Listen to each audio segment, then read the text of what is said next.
Coming to you live from Herman Brothers Field here in Palmer, Alaska. It's the Anchorage Glacier Pilots and the Matsu Miners. The Pilots coming in today with a record of 13 and 14, 4 games back behind the Miners, who sit at 19 and 12 at the top of the ABL. Pilots snapped the Miners' 8-game home winning streak yesterday with a 5-4 victory over the Miners. The Matsu Miners look to get back to the winning ways today as they send Brady Corrigan from Arizona State. He's a starter on the mound. We'll run through the Pilots starting lineup. Jordan Arruda leads things off out of Fresno State from Mount San Antonio College. Ryan Knowles out of the University of Kentucky. Braden Daniel, he's the number 3 batter. The cleanup batter out of Grand Canyon University, Mark Mumper. From Columbia State Community College, Elliot Curtis. Batting 6th from Wichita State, Garrett Kosis. Batting 7th from Fresno State, Emilio Nogales. Batting 8th out of Colorado School of Mines, Mikey Gangwish. And rounding things out at the bottom out of Seattle University, Chase Wells. Once again, the starter for the Matsu Miners today, Brady Corrigan. And for Corrigan, he's 2-1 on the season, a 4.56 ERA in 5 games started, 23 2/3 of an innings pitched, 12 strikeouts, 13 walks, and has allowed 12 hits so far on the season. So this will look to be a bounce-back outing for Brady Corrigan, who was nearly perfect through 4 1/3 against the Peninsula Oilers, but that 5th inning just found trouble. 5 runs were charged to Corrigan. He allowed 1 3-run homer. Jake Terry came in relief and then gave up another 3-run homer following him. So Brady Corrigan looked to set things straight here against the Anchorage Glacier Pilots, and it's time for Miners baseball. First pitch from Corrigan misses low and away for ball 1 into Jordan Arruda. Arruda on the season batting .293, has 7 RBIs, 19 walks, and 16 strikeouts as he takes a fastball in for a called strike. 1 ball and 1 strike here in the top of the first inning. Corrigan from the windup. The pitch is check swing. He did not go around, and there will not be a check down to the third base umpire, Scott Johnston. 2 balls and 1 strike to Jordan Arruda. Fastball just a bit inside for ball 3. So Brady Corrigan behind in the count to Jordan Arruda, the leadoff batter in today's game. From the windup, Corrigan's pitch is swung on and found straight back and over the press box here at Herman Brothers Field. 3-2 the count to Jordan Arruda. And it'll be interesting to see if the Pilots can get on a hot start just like they did yesterday.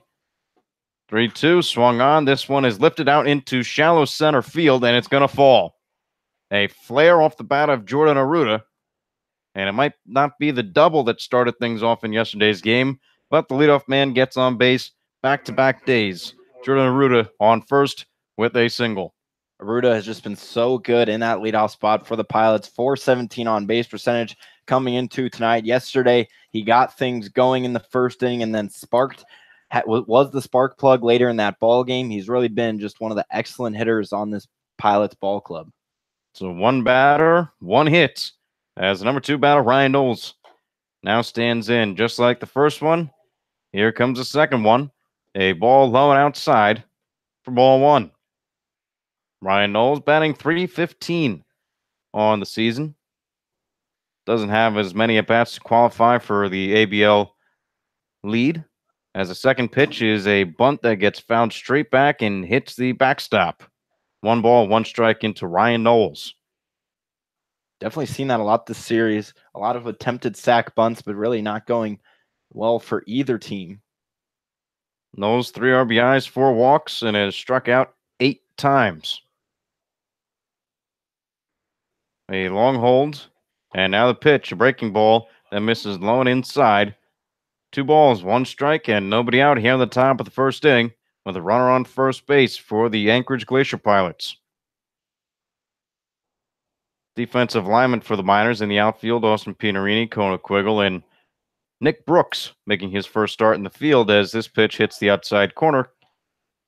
Count goes to 2 balls and 2 strikes. Infield alignment, Tyler Bassetti at third, Drew Swift at short, Caleb Van Blake, the man at second base, Spencer Henson at first, Brady Corrigan on the mound, and David Avitia behind the plate. The 2-2 pitch from Brady Corrigan is taken outside for ball 3. So back-to-back counts go full. First on Jordan Arruda, now on Ryan Knowles. And this isn't good for the high pitch count. Corrigan, a definitely pitch to hit type of guy, so really looking for the double play, but will have to keep the pitch count down if he wants to go deep in this ball game. The 3-2 runner on the motion almost hits him on a line drive, but it's going to be a base hit.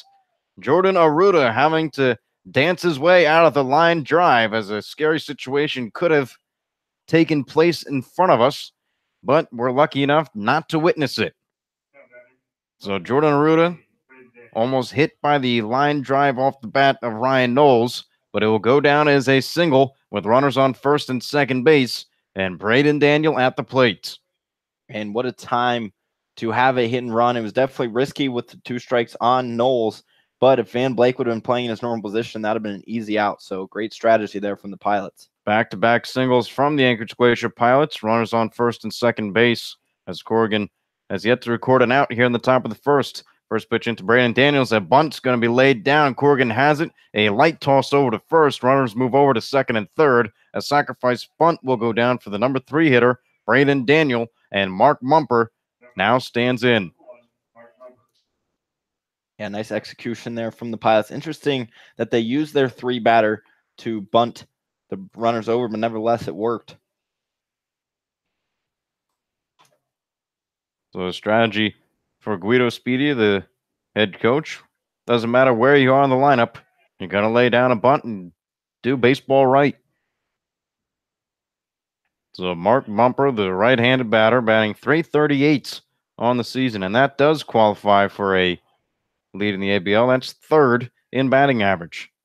As the first pitch misses from Brady Corrigan, 1 ball, no strikes, with runners on second and third base. So Mumper, 23 hits, 68 at-bats, .338 average, 14 RBIs, 3 walks and 9 strikeouts. As the 1-0 is on the way, taken on the inside corner for a called strike.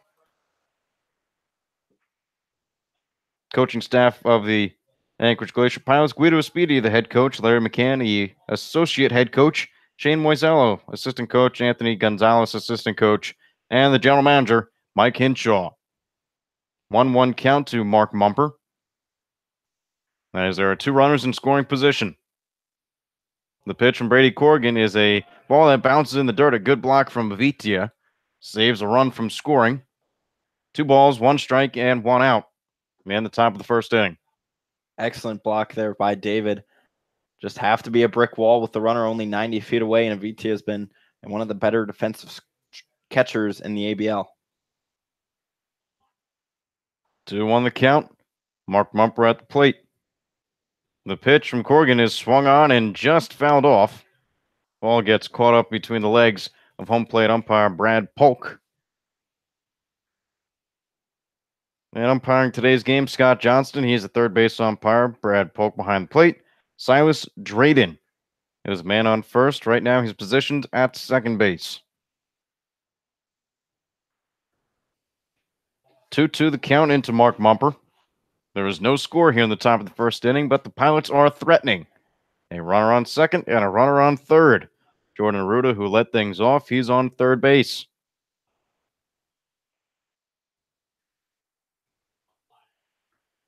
Brady Corrigan. From the stretch, he deals a breaking ball that misses high into Mark Mumper. So the count goes full. He went full to Arruda, full to Ryan Knowles, and now he's full to Mark Mumper. The previous 2 times the count was full, they were good for base hits. 3-2 the count to Mark Mumper. Mumper has 3 triples on the season. The pitch is swung on and fouled back and towards the left. So for Mumper, he has 8 extra base hits, 4 doubles, 3 triples, a lot of speed at the plate out of the cleanup hitter. You always want to put the ball in play when you're the 4-man, especially you're going to have runners on base a lot. So Mumper doing an excellent job of that this season. 3-2 the count. Brady Corrigan, the pitch. Swung on and missed, strike 3. So Brady Corrigan digging deep to find a strikeout in him here in the top of the first inning. There are 2 away, but there are still runners on second and third base. That's a big strikeout from Brady Corrigan right there. Although Mumper did work a third full count scenario here in the first, Corrigan doing an excellent job of being the better of the two. And Brady Corrigan still out of the stretch. This first pitch bounces away from David Avitia. 1-1 will score. It's the Pilots 1. The Miners yet to come to the plate. A wild pitch thrown by Brady Corrigan. As now the Pilots take a 1-0 lead over the Matsu Miners. Pilots today coming in with blue jerseys, gray pants with the black strip on the sides, white lettering for the Pilots, and for the Miners, the camouflage jerseys with the yellow numbers and letters. As first pitch swinging is Elliot Curtis as he flies this one towards the left side, foul, and out of play. 1 ball, 1 strike, 2 outs. Here in the top of the first inning into Elliot Curtis. 1 run is already in as the Pilots take an early lead over the Miners and a runner on third base. Pitch from Corrigan swung on, line drive right back to Brady, but this one bounces to Caleb Van Blake at second, who throws it over in time to first for the third out. So a nice deflection off the glove of Brady Corrigan, and that's the third out here on the top of the first inning. It's the Anchorage Glacier Pilots 1, the Miners coming to the plate. When we return, you're listening to the Matsu Miners on the Miner Radio.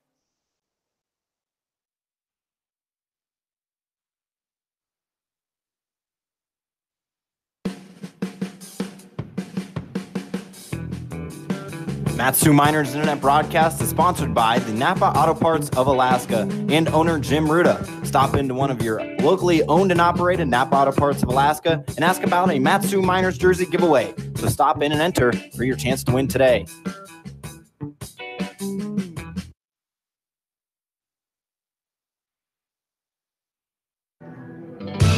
The Alaskan Railroad, an Operation Lifesaver, would like to remind our friends and neighbors when approaching a railroad crossing, always expect a train.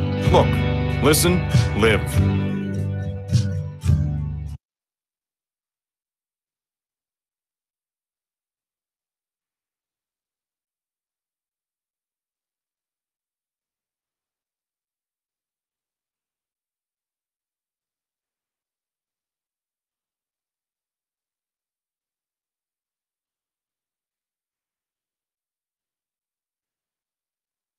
This is Aaron Walters from Texas A&M University. I'm a catcher, infielder, and you're listening to Matsu Miners Radio.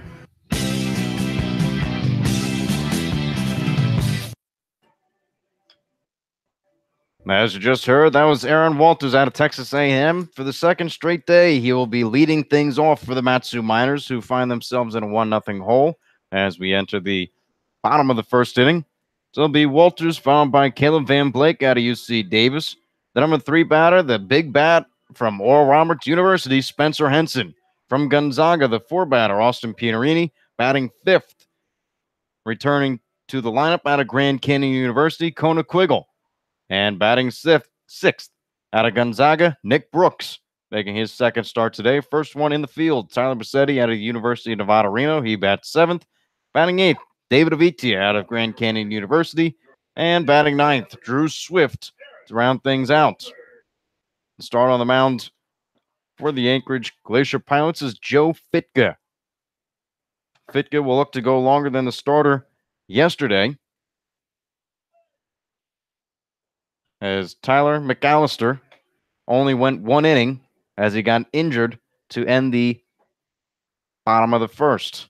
So the first pitch from Joe Fitka is taken high by Aaron Walters for ball 1. And for Walters, the numbers have been pretty good. 25 for 86, batting .290 on the season. 13 RBIs, 5 walks, and 16 strikeouts.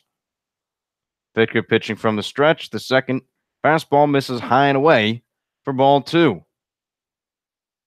And just to show you how good Aaron Walters has been over the last 7 days, 11 for 20, batting .550 so far, as the 2-0 hits the outside corner for strike 1.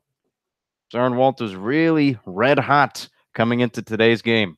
Yeah, it's just seeing the ball well, really noticing the pitches he likes to hit, and when he gets those pitches, really driving them. The 2-1 from Joe Fitka is on the way and misses high. Fitka missing high with his fastball for the first 4 pitches here in the game. Count goes 3 balls and 1 strike.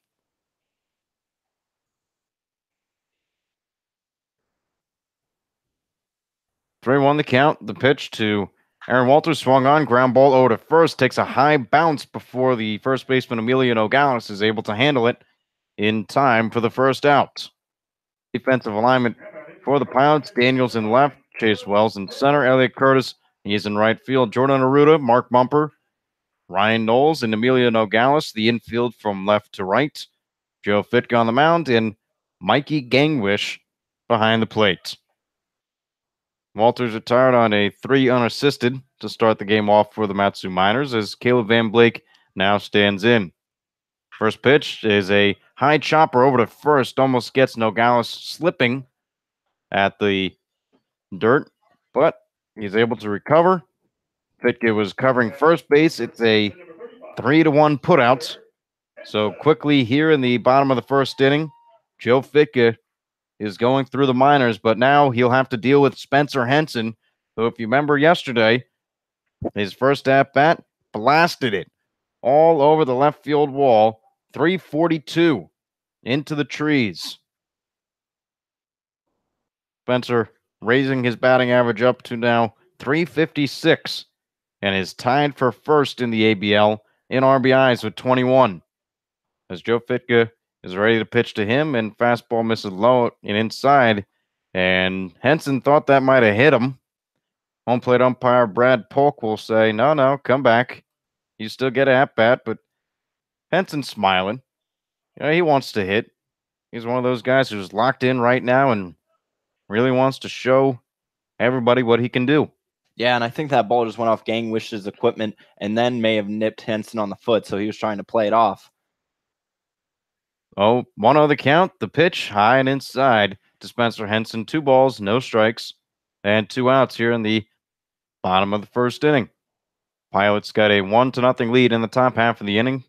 Miners looking to respond here. The pitch from Fitka swung on, ground ball towards the left side. Charging hard is the shortstop Mark Bumper, who throws over to Emilio Nogales. The throw is offline, but Nogales is able to tag Henson coming down the line. So it's a 1-2-3 inning for Joe Fitka here on the bottom of the first. The Pilots have a 1-0 lead as we head into the top of the second inning. You're listening to the Matsu Miners on the Miner Radio.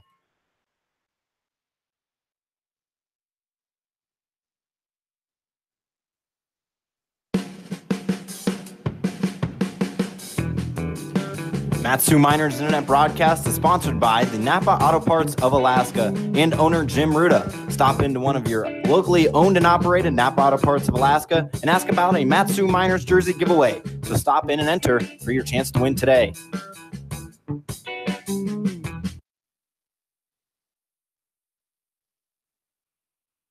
This is Mario Andretti. You know me as a race car driver, but I'm also a Meals on Wheels volunteer. I've raced against the sport's biggest personalities, but I've never met more vibrant, amazing people than the seniors served by Meals on Wheels. You can make a difference by dropping off a hot meal and saying a quick hello. So, America, let's do lunch. Volunteer your lunch break at americaletsdolunch.org. This message brought to you by Meals on Wheels America and the Ad Council.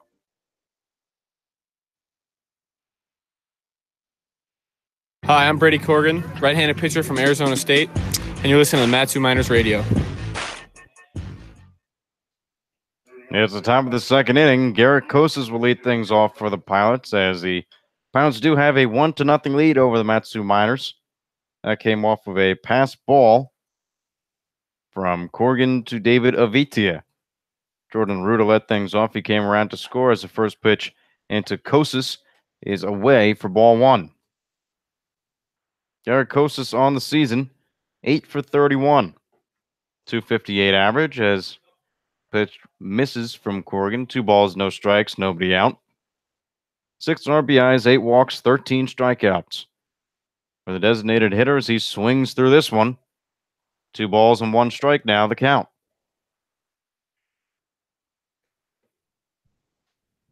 Kosas 2 doubles, a triple, and a home run on the season as he swings and fouls this one off. Corrigan evens up the count, 2 balls, 2 strikes.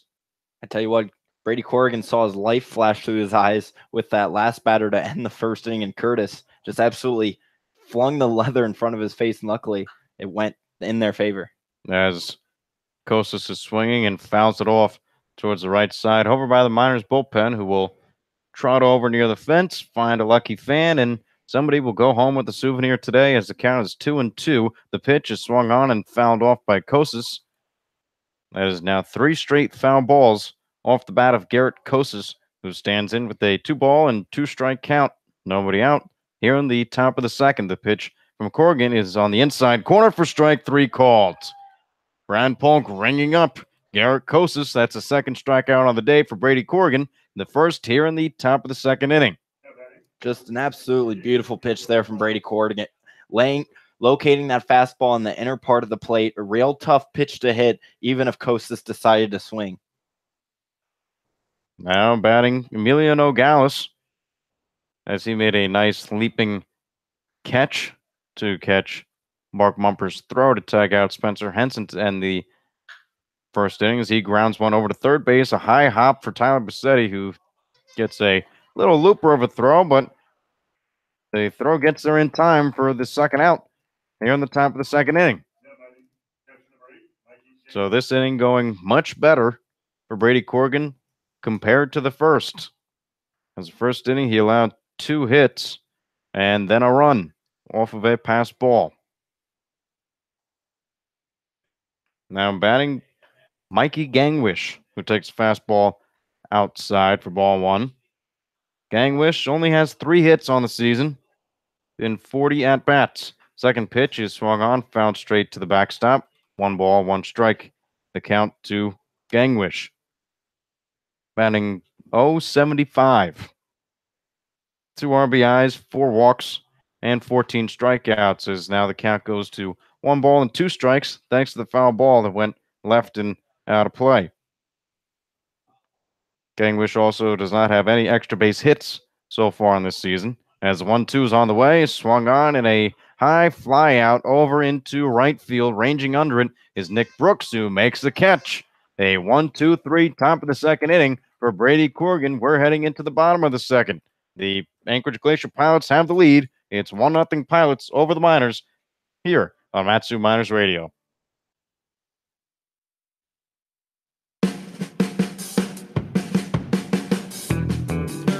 Matsu Miners Internet broadcast is sponsored by the Napa Auto Parts of Alaska and owner Jim Ruda. Stop into one of your locally owned and operated Napa Auto Parts of Alaska and ask about a Matsu Miners jersey giveaway. So stop in and enter for your chance to win today.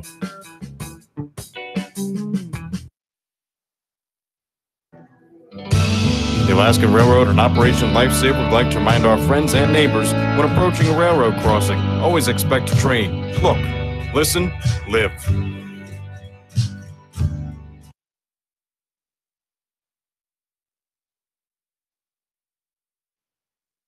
Hey y'all, I'm Blake Shelton. I love that country music connects people all over this great nation, but unfortunately so does something else, childhood hunger. 15 million children struggle with hunger in America. That's why the Feeding America nationwide network of food banks works to rescue our surplus food to help provide billions of meals to families in need across the country. Join the fight against hunger at feedingamerica.org. Together, we can solve hunger. Together, we're Feeding America. Brought to you by Feeding America and the Ad Council.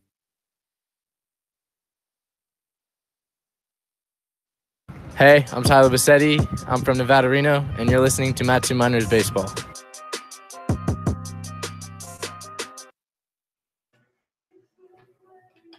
Austin Pianarini, Kona Quiggle, Nick Brooks all due up here in the bottom of the second inning between the Matsu Miners and the Anchorage Glacier Pilots. The score, Pilots 1, Miners nothing.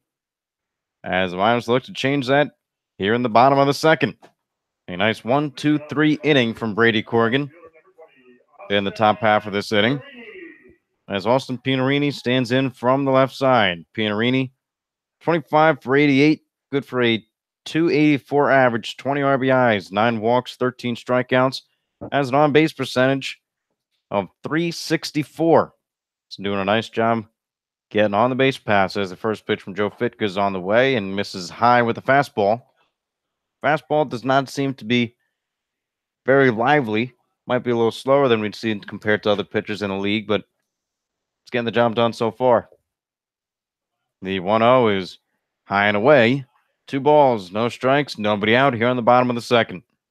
Yeah, and the command seems to be a problem right now for Fitka, just missing high a lot with that fastball, which is not really a great spot to miss against hitters. 2-0 on the way from Fitka, misses high again. 3 straight balls into Austin Pianarini. Austin looking to get his 10th walk right here, as I'm sure he'll be taking all the way with the count 3 balls, no strikes. Fitka from the stretch, the pitch. Fastball finds the strike zone for strike 1. Coaching staff for the Matsu Miners, Ben Taylor, the head coach, Tyler Braun, assistant coach, pitching coach, Jeff Erlab, general manager, Pete Christopher, and assistant GM, Bob Plumley. As this fastball from Fitka is in for a called strike. 3 balls, 2 strikes, nobody out. Bottom of the second inning, Austin Pianarini at the plate. Pino with a slightly open stance, and the 3-2 swung on a fly ball over out into right field, nearing the Miners' bullpen. That will one hop and reach one of the pitchers out there. So 3-2, the count remains. Yeah, it seems like Pino was told to hold and watch some Fitka pitches because the first 3 batters of the Miners order are really aggressive early, so they want to make Fitka work a little more in this situation. The 3-2 from Joe Fitka is on the way, and it's high for ball 4. So Fitka releasing early, ball's going high as Austin Pianarini reaches first with his 10th walk of the season. That's first walk given up by Fitka today as Kona Quiggle will now stand in at the plate. And for Kona, having himself a season, 33 hits, 114 at-bats, batting .289 on the season. 14 RBIs, 14 walks as the first pitch is on the outside corner for a called strike. 0-1 the count, runner on first here on the bottom of the second inning. Pilots lead 1-0. Quiggle swinging, line drive out into right field for a base hit. Pianarini looks over to the manager Ben Taylor, who holds him at second. So that's the first hit for the Matsu Miners here on the bottom of the second inning. Kona Quiggle continues to hit. Yeah, and maybe the move in the lineup will do nothing but help Kona Quiggle. He really struggled in the later part of that series against the Oilers, got the day off yesterday, and now coming in that 5 spot, looked pretty good right there with that single. Well, Kona Quiggle, not your traditional leadoff hitter, but was put in that position because he was hitting a lot, getting on base a lot. Now he moves down to the lineup and picks up another hit. Nick Brooks now batting as the first pitch into him bounces in the dirt. A good block from Mikey Gangwish. So Brooks yesterday went 0 for 2, had a strikeout and a walk, was also hit by a pitch in his return to the Matsu Miners. As we recall, going last season, Nick Brooks was the Home Run Derby champion in 2017. As the 1-0 is on the way, a fastball right down the middle for strike 1. 1-1 the count, nobody out, runners on first and second base.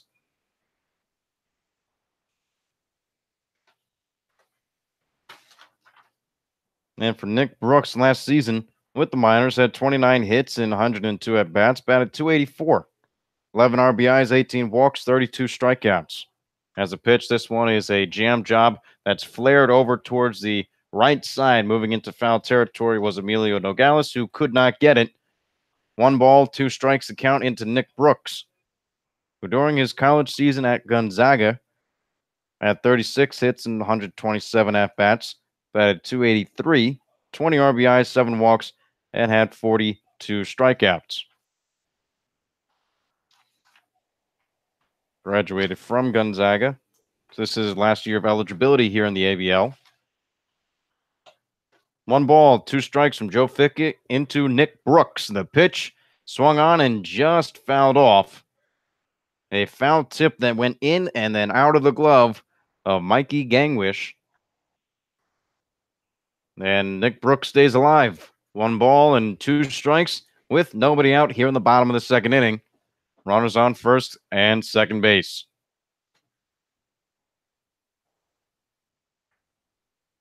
So Brooks is at the plate. On deck, Tyler Bassetti. And Bassetti's batting over 300 in the past week. The pitch into Nick Brooks. Ground ball over to third. Not handled cleanly by Jordan Arruda. And Nick Brooks will reach first. So the bases are loaded for Tyler Bassetti. A familiar situation late in the game. Late in the game yesterday, Bassetti came to the plate, had a ground ball to short to end the inning. So looking to drive across some runs here. Yeah, and definitely a huge situation here for Bassetti. He'd like to redeem himself yesterday, as you just mentioned. Couldn't quite come in the clutch, but he's been on a tear of late, so looks to continue that up tonight. So right now, Tyler Bassetti batting from the right side. Bases are loaded here in the bottom of the second. Nobody out. The pitch into Bassetti is high for ball 1. As you notice, Brad, a lot of high fastballs from the arm of Joe Fitka. And that's really a dangerous spot to miss if you don't miss super high, because hitters, they can sort of get the bat more leveled when it's high, but rather than it being low where they kind of have to scoop it out and it'll be a fly out if they swing at it. So he has to be careful where he misses with that fastball. Well, a fly ball should do it to at least tie the game. Austin Pinarini at third. Kona Quiggle on second. The fastball high and inside to Bassetti again. 2 balls, no strikes, nobody out. Bottom of the second. Pinarini at third, Quiggle at second, and Nick Brooks, the man on first base. 2-0 the count. The pitch from Fitka. Swung on, line drive out into left field. Ranging over to make the catch is left fielder Daniel, tagging at third and heading for home. The throw is cut off, and Pinarini will score. So the shortstop, or check that, the third baseman, Jordan Arruda, cut off the strong throw from Braden Daniel. Arruda not knowing whether to let that throw go or not, he decided to receive the throw, and that allowed no play at the plate and Austin Pinarini to score. Arruda kind of looked back at his catcher, Gangwish, and it seemed like there was some miscommunication. Gangwish thought if that throw might have one hop to the plate, there would have been a close play, but regardless of that, it's the Miners 1, the Pilots 1. This ball game is tied. Fitka's first pitch into David Aviti as a strike that hits the high portion of the strike zone. 0-1 the count. Runners on first and second base. Fitka pitching from the stretch, has not pitched from the windup at all this game as the fastball misses low and outside. 1-1 the count. Kona Quiggle remains on second, and over on first is Nick Brooks. A sacrifice fly for Tyler Bassetti, his 7th RBI of the season. Ties up this ball game at 1. Pitch into Aviti, swung on, a high ball behind home plate, throwing away his mask and making the catch is Mikey Gangwish. So now there are 2 outs and 2 runners on for the number 9 hitter, Drew Swift.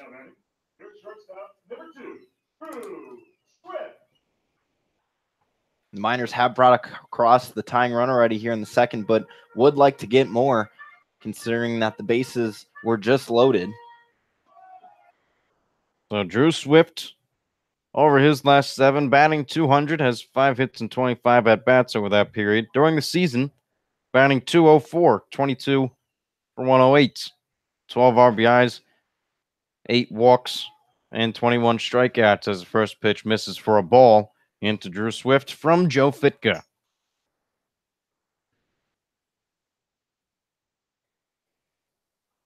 Fitka looks into Gangwish. Now back at second at Kona Quiggle. Now to Swift. Fastball high and inside. Ball 2 with 2 outs here on the bottom of the second inning. And the Miners really watching the first pitch, if not the first 2 pitches, always with Joe Fitka, because not throwing a lot of first pitch strikes. There's a lot of room in the outfield, especially down the left field line, as this fastball hits the outside corner. 2-1 the count to Drew Swift. Now, Swift was thrown out on base paths only for the second time caught stealing this season. Has 12 stolen bases in total. A lot of speed when he gets on. The 2-1 is checked his swing. He did not go around as there's no check. So 3 balls, 1 strike, 2 outs in the bottom of the second inning with runners on first and second base. If you're Drew Swift with them playing up the middle, you're looking to pull the ball or hit it oppo field. The 3-1 from Fitka swung on, line drive out into left center field, ranging over and playing that way was Braden Daniels. So Daniels positioned exactly where he needed to be off of a line drive from Drew Swift. The 1-run scores thanks to a sacrifice fly from Tyler Bassetti. We've got a tied ball game as we head into the top of the third inning between the Matsu Miners and the Anchorage Glacier Pilots. You're listening to the Matsu Miners on the Miner Radio.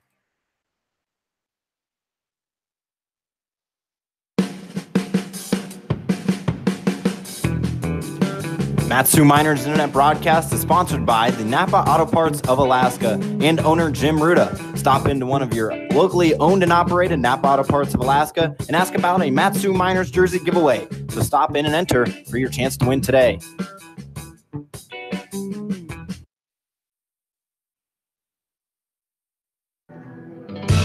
The Alaska Railroad and Operation Lifesaver would like to remind our friends and neighbors when approaching a railroad crossing, always expect to train. Look, listen, live.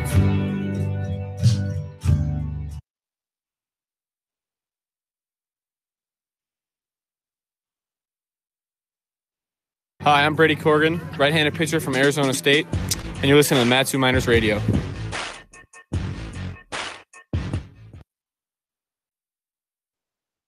Brady Corrigan, his last time on the mound in the top of the second inning, went 1-2-3 through the Anchorage Glacier Pilots.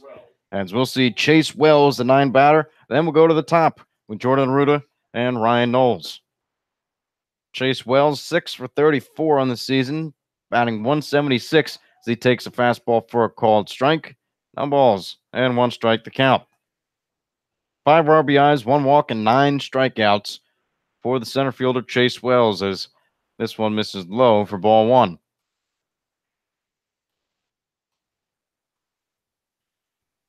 The 1-1 is a breaking ball that misses low and inside.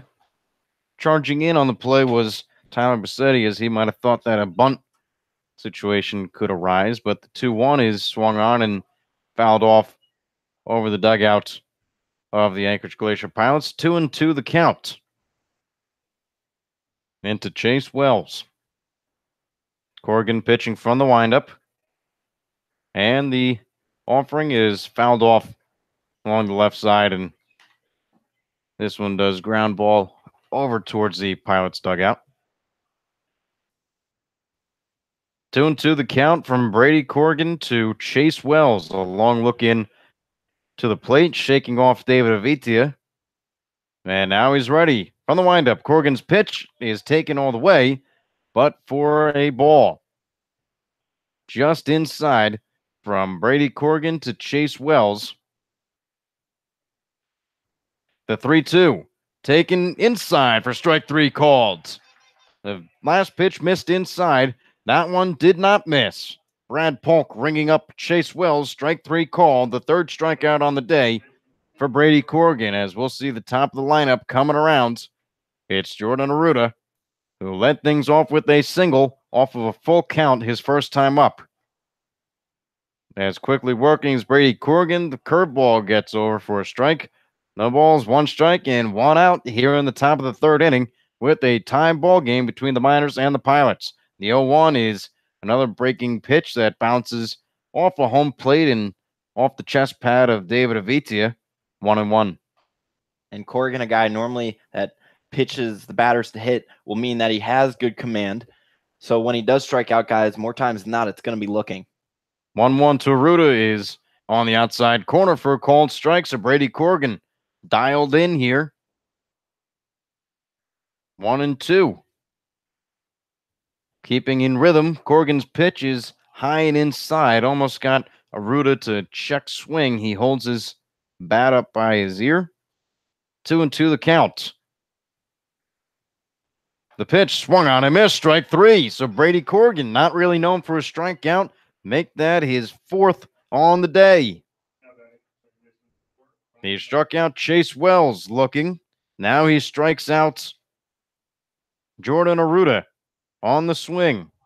And it's real tough for a batter to swing after they look at 2 strikes, so they don't really know which one's a strike. And first pitch swinging is Ryan Knowles, and that's a line drive out into right center field. The center fielder, Kona Quiggle, gathers it up, throws it in. And now that's first hit since the first inning against Brady Corrigan. Knowles really seeing the ball well so far in this 2-game series, already up to 4 hits, had 2 yesterday, including that big home run. So just really swinging the bat well. So Corrigan now pitching from the stretch as his first pitch into Braden Daniels on the outside corner for strike 1. Daniel, the first time up, had a sacrifice bunt. He moved over Aruda and Knowles, but now there are 2 outs here in the top of the 3rd, and only Knowles is on base. He's at first. A little throw over from Corrigan to Spencer Henson. Checks Ryan Knowles.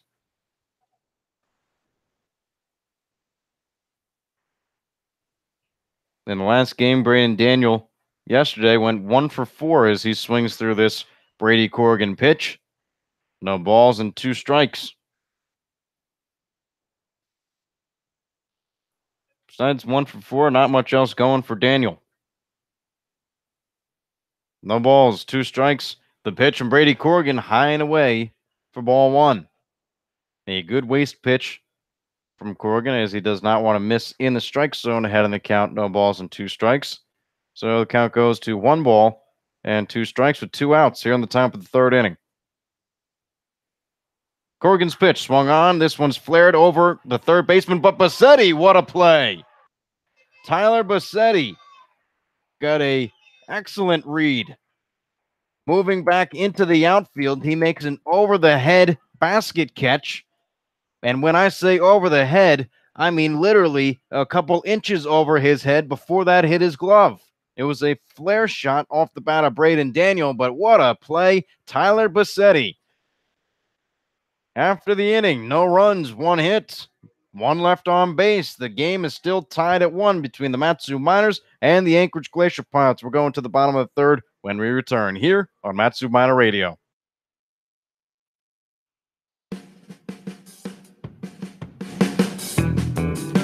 Matsu Miners Internet broadcast is sponsored by the Napa Auto Parts of Alaska and owner Jim Ruda. Stop into one of your locally owned and operated Napa Auto Parts of Alaska and ask about a Matsu Miners jersey giveaway. So stop in and enter for your chance to win today. The Alaska Railroad and Operation Lifesaver would like to remind our friends and neighbors when approaching a railroad crossing, always expect to train. Look, listen, live.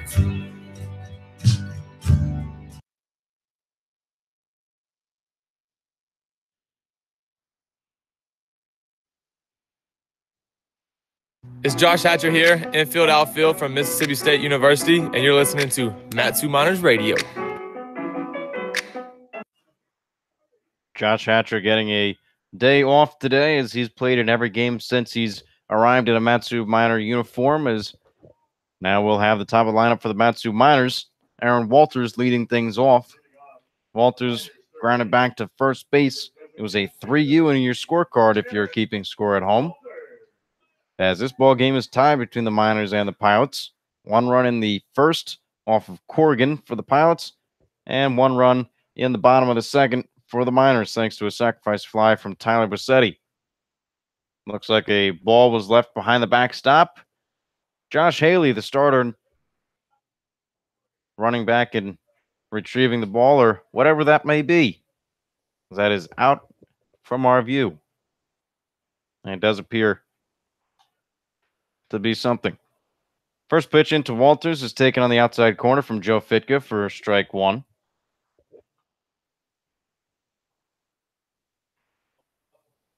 Walters, as we've said, batting .550 over the last 7 days, has come alive against the Oilers and continuing the success against the Pilots as he takes a ball in the inside corner for strike 2. No balls, 2 strikes into Aaron Walters, who leads things off here in the bottom of the 3rd.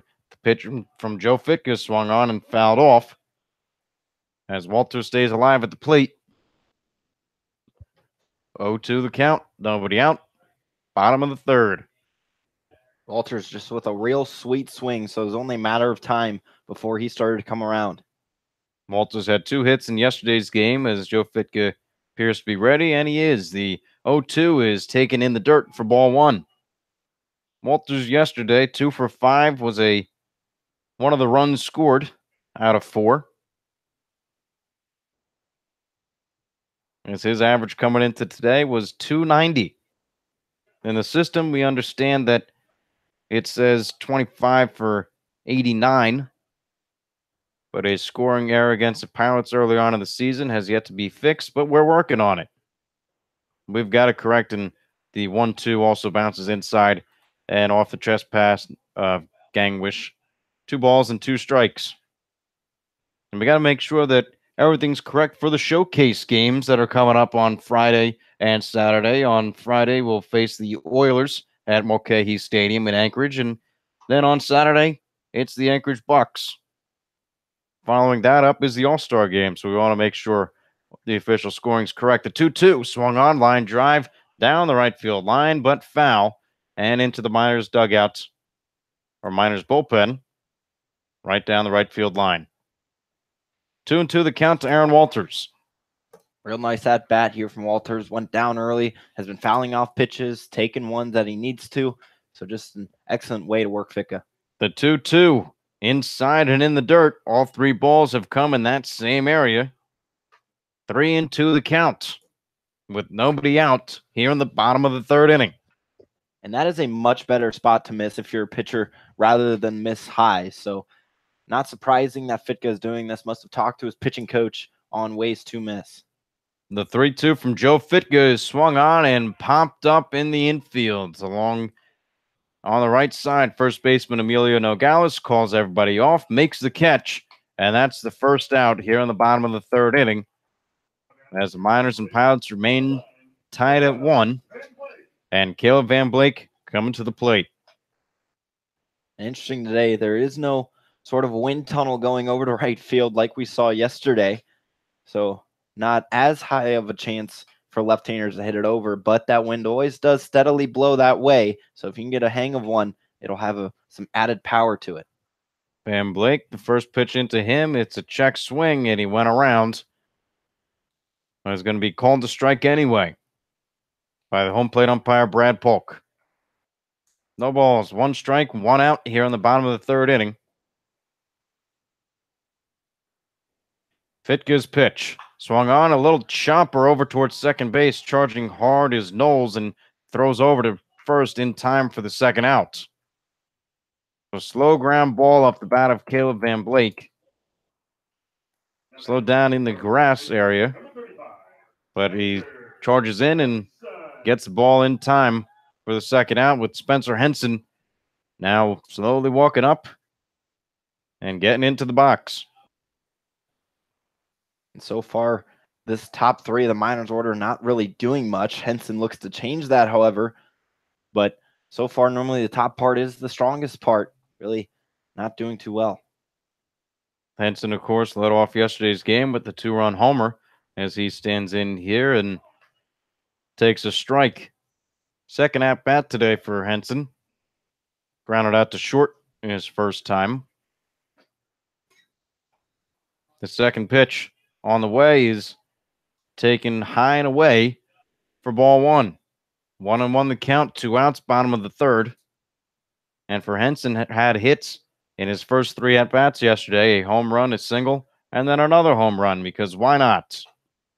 2nd pitch. The 3rd pitch in the count is good for ball 2, 2-1 with 2 outs. Should Henson extend the inning, Austin Pianarini is the man on deck, taking his warm-up swings, and nothing going on in the bullpens. The 2-1 is swung on, and this one is hit deep down the left field line. It has a chance, and it is gone. Another home run off the bats of Spencer Henson. My, oh my, can this guy hit? And Henson knew it exactly right off the bat. After his swing, just simply threw the bat, looked over, and then started trotting his way down to first. And you hit that one right on the button, partner. This guy can hit. It's just unbelievable. It's line drive after line drive off the bat of Spencer Henson. He's been tremendous to watch over the past 2 days. He slowed down a little bit when we were in Kenai, but he has picked things right back up, and now he's at the top of the ABL in home runs. He's tied at 5 with the Oilers' Ryan Cook. So now the Miners have a new lead. It's 2-1, and first pitch swinging is Austin Pianarini. That's right down the line and fair. He rounds first, heading for second. The ball is now gathered by Curtis. Pianarini going to try for 3. Austin running. The ball is not handled well by the shortstop, Mark Mumper. He goes in sliding head first. It's a triple for Austin Pianarini, his second on the season. So bang and then bang. Yeah, a real hitting barrage right now for the Miners. Has these fans excited, has the dugout excited, as they came in definitely with a sore stomach in their thoughts because of those 2 tough losses they just took. So wanting to get back on winning track, and what a way to do it in this inning. So great at-bats from Spencer Henson, followed up by Austin Pianarini, and now Kona Quiggle. The man GCU has been following very closely. Is in at the plate as this one is in for a ball. It bounces away from Gangwish. We say GCU is following him closely because today he has their Instagram, as he's been posting and is tasked with entertaining all of Grand Canyon University's Instagram followers for the day.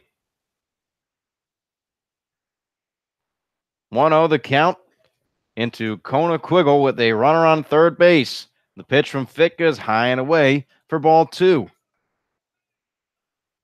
To recap the inning, Spencer Henson with 2 outs, a bomb down the left field line, and then Pianarini follows suit with a triple. 3-0 now the count as the fastball was low and away to Kona Quiggle.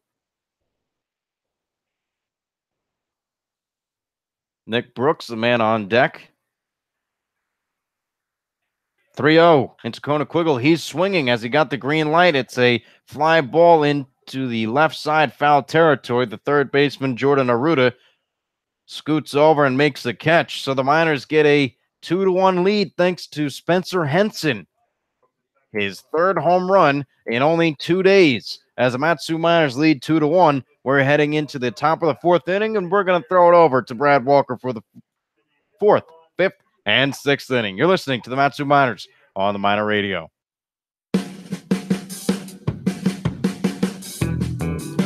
Matsu Miners Internet broadcast is sponsored by the Napa Auto Parts of Alaska and owner Jim Ruda. Stop into one of your locally owned and operated Napa Auto Parts of Alaska and ask about a Matsu Miners jersey giveaway. So stop in and enter for your chance to win today.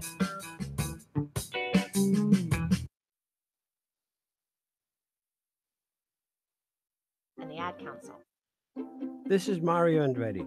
You know me as a race car driver, but I'm also a Meals on Wheels volunteer. I've raced against the sport's biggest personalities, but I've never met more vibrant, amazing people than the seniors served by Meals on Wheels. You can make a difference by dropping off a hot meal and saying a quick hello. So, America, let's do lunch. Volunteer your lunch break at americaletsdolunch.org. This Hi, I'm Brady Corrigan, right-handed pitcher from Arizona State, and you're listening to Matsu Miners Radio. Welcome you back into the 4th inning where the Matsu Miners now lead the Anchorage Glacier Pilots 2-1 thanks to Spencer Henson's solo home run in the bottom of that 3rd inning. So Brady Corrigan will be on the mound for his 4th inning of work. He's been pretty good through 3 innings, only allowing that 1 run in the open inning of play and only 3 hits to boot. So he'll face Mumper, Curtis, and Kosas in this 4th inning. So Mumper standing in from the right side of the dish, struck out in his first at-bat as Corrigan delivers a first pitch breaking ball that misses low for ball 1. So Mumper comes into this game riding a 5-game hitting streak. So Corrigan's 1-0. This one is blasted by Mark Mumper into left field. That one's headed for Pioneer Peak and gone. So Mark Mumper ties this thing up at 2 with a Pilots home run of their own. What a time for his first home run of the season as he leads off the fourth inning with a home run. That's his first home run on the season. Had 8 extra base hits, make that 9. Mark Mumper just getting all over the Brady Corrigan fastball. And so what a way for the Pilots to tie this game up at 2 here in the 4th inning. And they are not going to go down without a fight, as this seen a lot of these games be very close as Corrigan misses outside to the left-handed hitting Elliott Curtis. 5 out of the 8 games in this series have been decided by 2 runs or less. So that trend looks to continue as we're tied at 2 in the top of the 4th inning. Count is 1-1. Nobody out in the 4th inning. Mark Mumper just hitting that solo home run. So Corrigan delivers a breaking pitch on the outside part of the plate. He's ahead in the count, 1 ball and 2 strikes. So Corrigan stands on the mound looking to set down Curtis. His 1-2. That is lined just by the shortstop, Drew Swift, and will roll into center field. Coming up on it is Kona Quiggle. His throw in will be in time as Curtis now keeps this hitting parade going for the Pilots with a base hit. So back-to-back hits to begin this 4th inning. One of them for the home run from Mark Mumper, and then Elliott Curtis with his 14th hit of the season stands on first. Curtis now has had a hit in his past 4 games played. So Garrett Kosa steps to the dish from the left side. The designated hitter struck out in his first at-bat. Now looking to bunt, but Corrigan misses outside with a fastball. So that moves the count to 1-0. We're tied up at 2 now in the 4th inning. Past 2 runs by both teams. Well, the past 2 runs have been scored on home runs. Henson with 1 in the 3rd, and now Mumper in the 4th. So Kosa's trying to bunt, but he simply just missed it. And Corrigan now has tied up the count at 1. So Bozetti was charging from 3rd. He'll play in line with the bag at 3rd base. Middle infield playing double play depth. And Henson holding the runner at 1st. So Corrigan from the stretch, his pitch. Kosa's swinging. Towers one over to shortstop. Drew Swift is camped under it. After looking at it for quite a while, the ball finally comes down, and Drew Swift makes the catch for out number 1. So Corrigan finally sets down a Pilots batter here in the 4th inning. And that's going to bring up Emilio Nogales, who's had a rough go of it against the Miners, now 0-7, thanks to a 5-3 putout in the 2nd inning. But the Pilots still have a runner on first as this game is squared up at 2. So Corrigan's first pitch to Nogales misses low. Count will go to 1-0. Nogales, left-handed hitting first baseman. Now only 2 hits in his past 16 at-bats. So he only has 5 hits all season long. So struggling from the dish. Corrigan's 1-0. That misses low. On the move is Curtis. The throw down from Avitia is not in time. So Curtis will steal a bag. And it was sort of a delayed steal, as right when Avitia sort of couldn't handle it, Curtis was on the move and then startled Avitia just a bit. So he slides in safely for his 3rd stolen base of the season. And now the Pilots have the go-ahead run in scoring position here in the 4th inning. That pitch was a ball, so the 2-0's on its way. A fastball that hits the outer part of the plate. 2 balls, 1 strike with 1 out. So Nogales looking to drive in his 4th RBI of the season, as Elliott Curtis stands on second.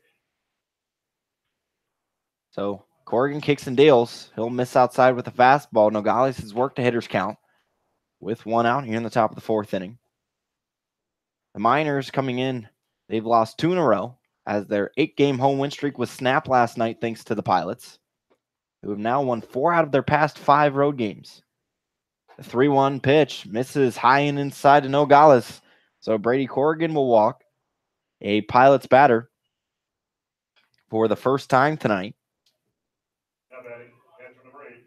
As that brings up Mikey Ganglish from the left side of the dish. And runners on 1st and 2nd with 1 out. And we're going to see a mound visit from pitching coach Jeff Erlab. Erlab, the head coach at Horizon High School in Phoenix. So a bit of a chilly day here in Palmer, 56 degrees, a lot of cloud coverage, sprinkles of rain pregame, but Connor, it seems like it has stopped ever since the first pitch was thrown. Yeah, really lucky that the Miners are able to get this game in. If you looked at the forecast, it looked like it was going to rain all day today and then continue on into tomorrow. But luckily, tomorrow we don't have a game. First off day in a while. Yeah, it's going to be the first off day in 8 days.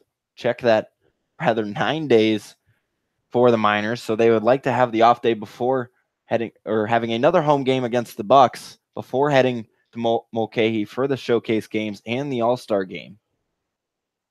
So we're ready for play again as Mikey Gangwish steps in. 1 down, runners on first and second for the Pilots as this game's tied at 2. Corrigan misses inside to Gangwish, 1-0. So Gangwish only has 3 hits on the season, but has had a hit in back-to-back games played. So he's really in for more of his defensive purpose, but starting to figure things out from the plate. As Corrigan's 1-0, that one is slapped over to first. Henson with a nice backhand, throw over to second for 1. Swift thought about the throw to first, but then spun around trying to quickly get Curtis maybe sleeping.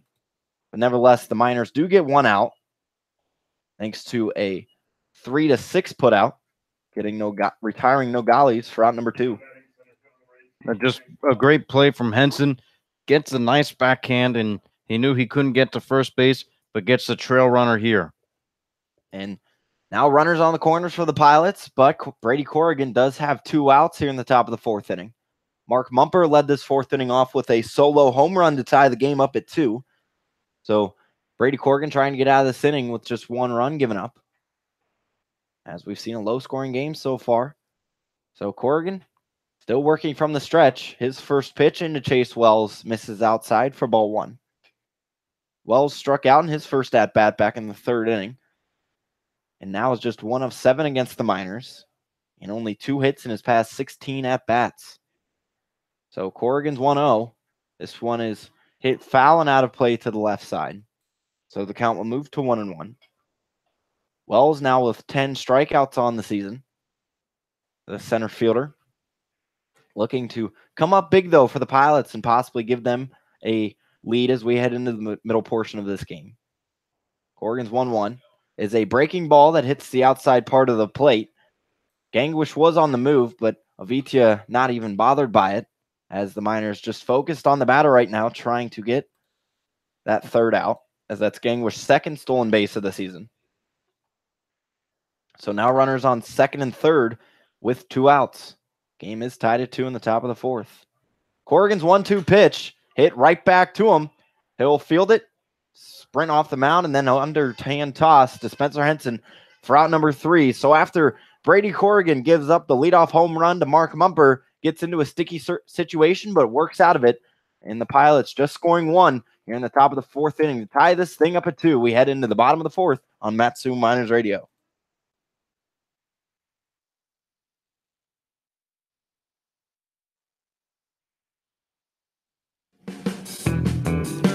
Matsu Miners Internet broadcast is sponsored by the Napa Auto Parts of Alaska and owner Jim Ruda. Stop into one of your locally owned and operated Napa Auto Parts of Alaska and ask about a Matsu Miners jersey giveaway. So stop in and enter for your chance to win today.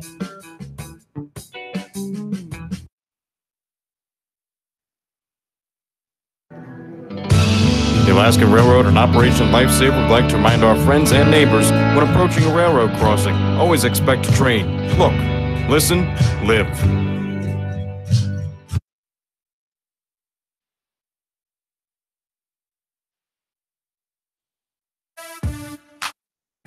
This is Kona Quiggle, outfield infield from Grand Canyon University, and you're listening to Matsu Miners Radio. So we're squared up at 2 as we enter the bottom of the 4th inning between the Pilots and the Miners. The Pilots tying this thing up in their half of the 4th inning thanks to Mark Mumper's leadoff home run. And they did get 2 runners in scoring position with a couple of outs, but Brady Corrigan got Chase Wells to ground into a 1-3 putout. So the Miners will bring it with Brooks, Bozetti, and Avitia, the 6, 7, and 8 batters, to try to respond as they've scored in back-to-back innings. And now the 23rd time this season they've scored in the first 3 innings. They have dropped the past 2 games, even though they've scored in those 3 innings, and have totaled 17 wins so far when doing so. So the numbers are in their favor when it comes to that. But of recent, that's been against the numbers. So Fitka still on the mound, working his 4th inning. His first pitch into Brooks has him swinging through on a breaking ball. So the count will move to 0-1. Brooks reached on an error back in the 2nd inning as Jordan Arruda struggled to make a backhand play. He loaded the bases, and then Bozetti brought in a sacrifice fly as Brooks dribbles one over to short. Backhand from Mumper. His throw is low. The one hop is picked nicely by Emilio Nogales for out number 1. So excellent defensive play right there from Mumper and Nogales to retire Nick Brooks. That's going to bring up Tyler Bozetti, who has one of the 2 RBIs for the Miners tonight, thanks to a sacrifice fly in the 2nd inning. Drove in Austin Pinarini. Bozetti up to 7 RBIs now on the season. It's his 2nd RBI now in 4 games played. In the past 4 games that he has played. So this first pitch into Bozetti up near his helmet, he had to bend out of the way of it. So the count moves to 1-0. Bozetti now with 3 RBIs against the Pilots as well. So really seeing Pilots pitching well with runners in scoring position. As the 1-0 is a fastball that misses low. So Fitka, his troubles with commanding that fastball continue as he's fallen behind in the count 2-0. It's usually been either a high fastball or it's been low and away. So Fitka's 2-0 pitch swung on by Bozetti. That's hit high in the air into left center field. Braden Daniel will not get to it. It'll one-hop the wall. Bozetti around first and scoots into second with a 1-out double here in the bottom of the 4th inning. Now the Miners have the go-ahead run in scoring position. Well, just a shot off the bat of Tyler Bozetti. He's really been seeing the ball well lately, batting .300 over the last week. So Bozetti, the good times continue.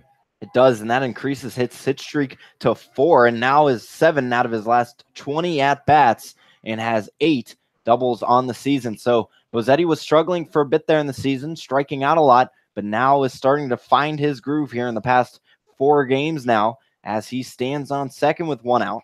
David Avitia, the right-handed catcher, steps to the dish. Fitka from the stretch. His first pitch is a breaker in for a strike. Avitia flew out to the catcher Mikey Gangwish back in his first at-bat, as this is Avitia's first game since July 4th. So it's been just under a week since Avitia's last played. And this is another pop-up behind home plate. Gangwish is under it and makes the grab for out number 2. So back-to-back times, David Avitia is retired on a pop-up to Gangwish. And with 2 down, Drew Swift will step to the dish.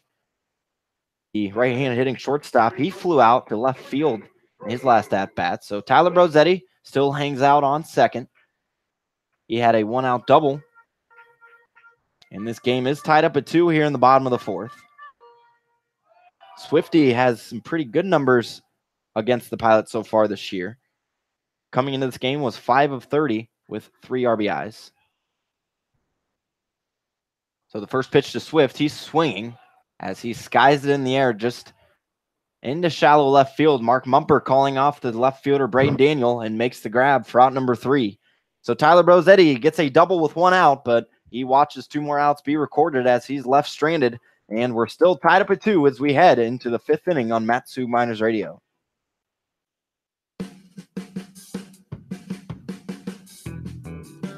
Matsu Miners Internet broadcast is sponsored by the Napa Auto Parts of Alaska and owner Jim Ruda. Stop into one of your locally owned and operated Napa Auto Parts of Alaska and ask about a Matsu Miners jersey giveaway. So stop in and enter for your chance to win today.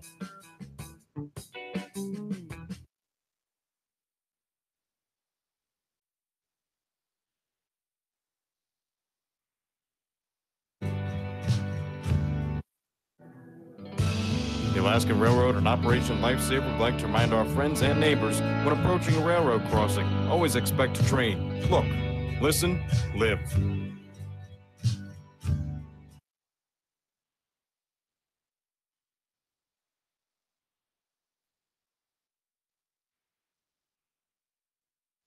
You know what really gets a party started?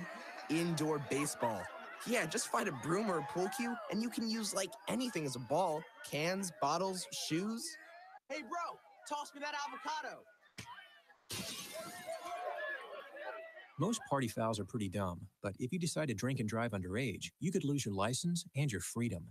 Underage drinking and driving, the ultimate party foul. Learn more at ultimatepartyfoul.org. Brought to you by the National Highway Traffic Safety Administration and the Ad Council.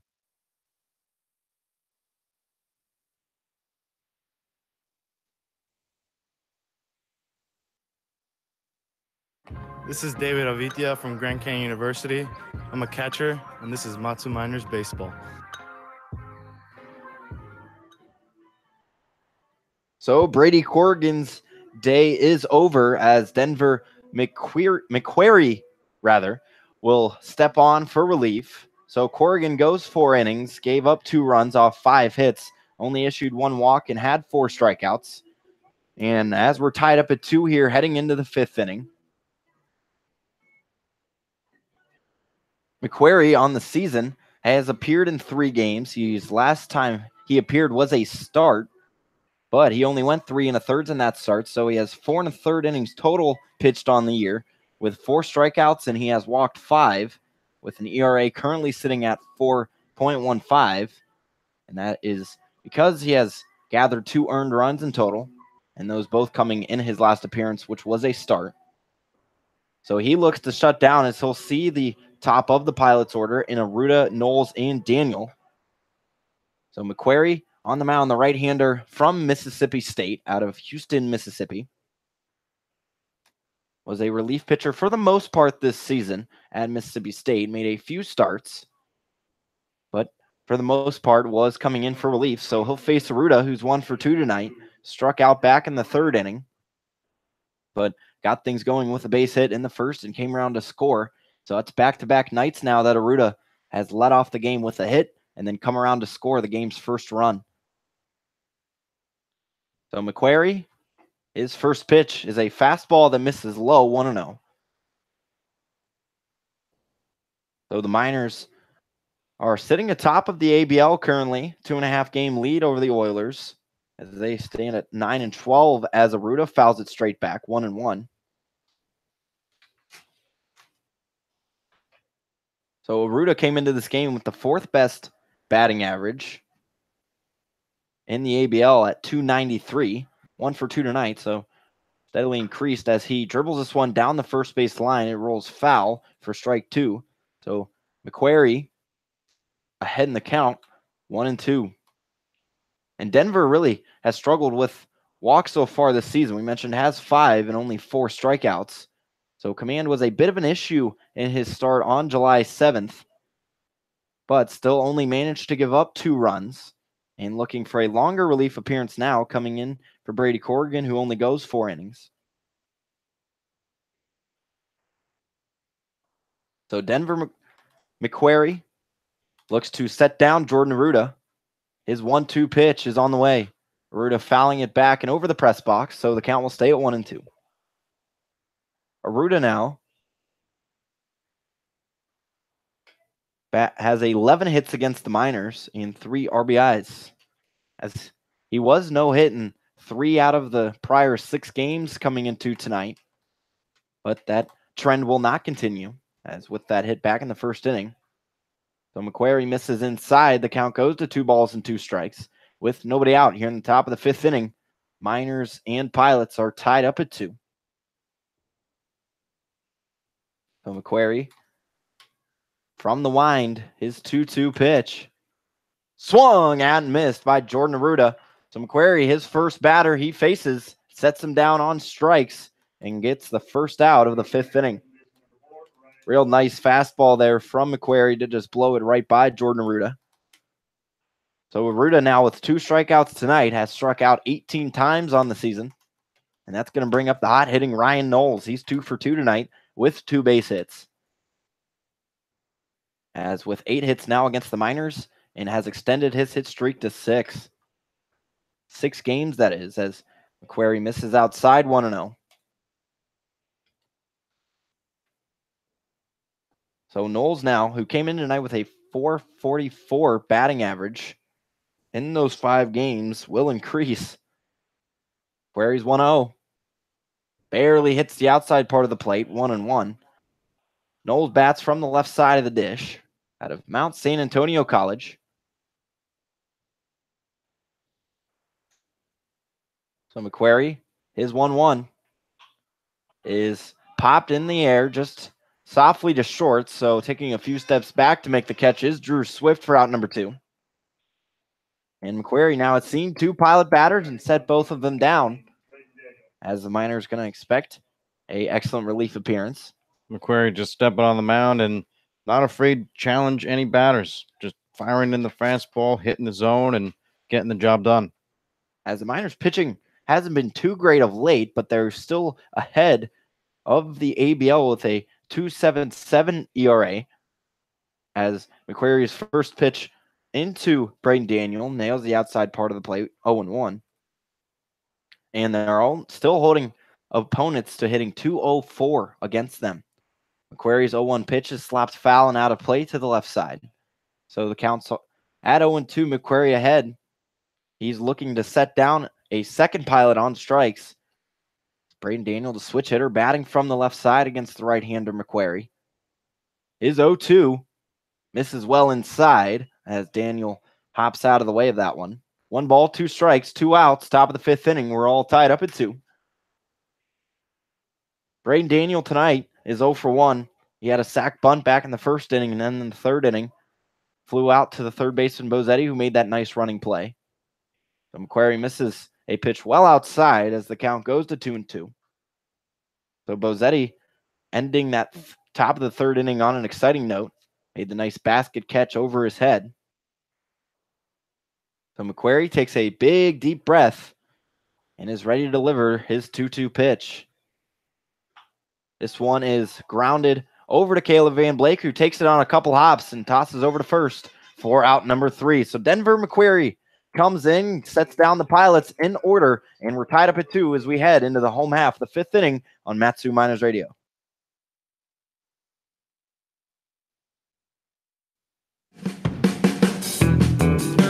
Mat-Su Miners Internet broadcast is sponsored by the Napa Auto Parts of Alaska and owner Jim Ruda. Stop into one of your locally owned and operated Napa Auto Parts of Alaska and ask about a Mat-Su Miners jersey giveaway. So stop in and enter for your chance to win today.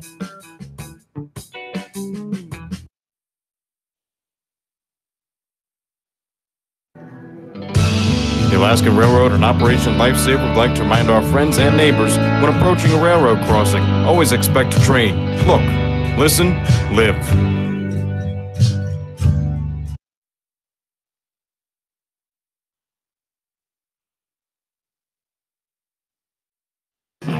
What's up, guys? This is Spencer Henson, infielder at Oral Roberts University, and you're listening to Mat-Su Miners Radio.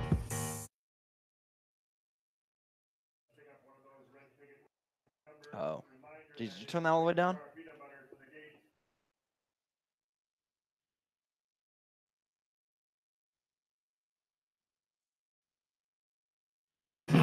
What's up, guys? This is Spencer Henson, infielder at Oral Roberts University, and you're listening to Mat-Su Miners Radio.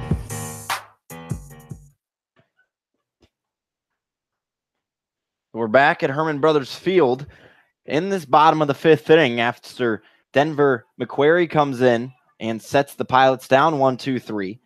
Joe Fitka is out on the mound looking for his 5th inning of work as he'll see the top of the Miners order yet again with Walters, Van Blake, and Henson. The top of the order has only produced 1 hit, these top 3 batters, but it was a big one thanks to Spencer Henson with his solo shot with 2 outs in the bottom of the 3rd. So all tied up at 2 as Aaron Walters steps in from the left side of the dish. As he looks to get things going tonight, 0 for 2. Now 4 of 28 against the Pilots. So Fitka, his first pitch into Walters, misses, or rather hits that outside part of the plate. So 0-1. As we've seen 5 times in this 8-game series go 2 games or less, it seems like that trend will continue continue tonight as Walters swings through an off-speed pitch. As the Miners lead the season series 6-3, but the Pilots were the victors last night in the Miners' first home game in 5 days as Fitka misses low with the fastball. Count goes to 1-2 and ended their 8-game home winning streak, but the Miners look to get back in the W column tonight and possibly improve, if not hold their lead over the Oilers. That sits at 2.5 right now. So Fitka from his waist is 1-2. That is flared high in the air over to right field. Taking a few steps in, then back is Elliot Curtis, who makes the catch for out number 1. So Aaron Walters continues his woes tonight from the plate. And that's going to bring up Caleb Van Blake. He also, like Walters, is 0 for 2 tonight. Now batting 4 of 15 against the Pilots. Van Blake came in with a .517 on base percentage, so we've yet to see him reach base tonight. So he'll bat from the left side of the dish. So Fitka's first pitch into Caleb Van Blake. That is slapped hard on the ground over first base. Nogales will handle it and tap first himself for out number 2. So 2 outs here in the bottom of the 5th inning. We're all tied up at 2 between the Pilots and the Miners. And the man to drive across the last Miners run comes to the plate, and Spencer Henson with that big solo shot in the 3rd inning. His 3rd home run in 2 days. He hit 2 out yesterday and just 1 today. So if we can get another one out, it would once again give the Miners the lead, as the Pilots have scored in back-to-back innings now in the 4th and 5th. Also scoring, or rather, just in the 4th, as Henson fouls one out high in the air to the right side. So Henson will fall behind the count 0-1. We mentioned Henson with that home run brings him to 1-2 on the night. Now 5 RBIs against the Pilots, and on the season with 22. That is now a lone lead Henson has at the top. Also leads the ABL in hits, now with 37. So the 0-1 from Fitka is skied high in the air, and once again, right side and out of play. Rather bounces just in front of that right field fence in foul territory. So Henson has fallen behind 0-2. It's the first time he's had 2 strikes on him tonight, as Henson normally does become aggressive early, likes to swing on those early pitches. The 0-2, this one is lined into right center field on his horse moving in as well, and makes the nice catch on the run for out number 3. So Joe Fitka sets the Miners down in order here in the bottom of the 5th inning, and we're still squared up at 2 as we head into the 6th on Mat-Su Miners Radio.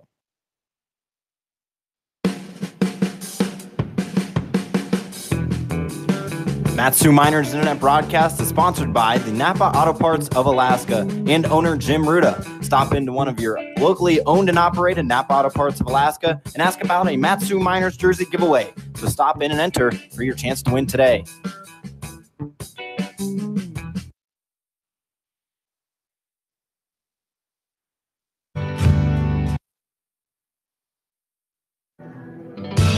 The Alaskan Railroad and Operation Lifesaver would like to remind our friends and neighbors when approaching a railroad crossing, always expect a train. Look, listen, live.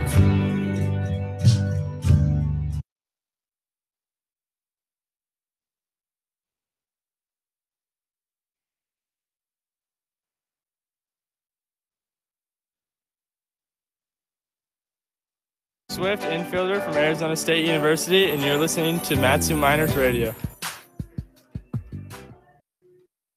So, Miners 2, Pilots 2. As we enter this 6th inning of play, Denver McQuarrie is still on the mound for the Miners. The right-handed reliever came in last inning and set the Pilots down in order.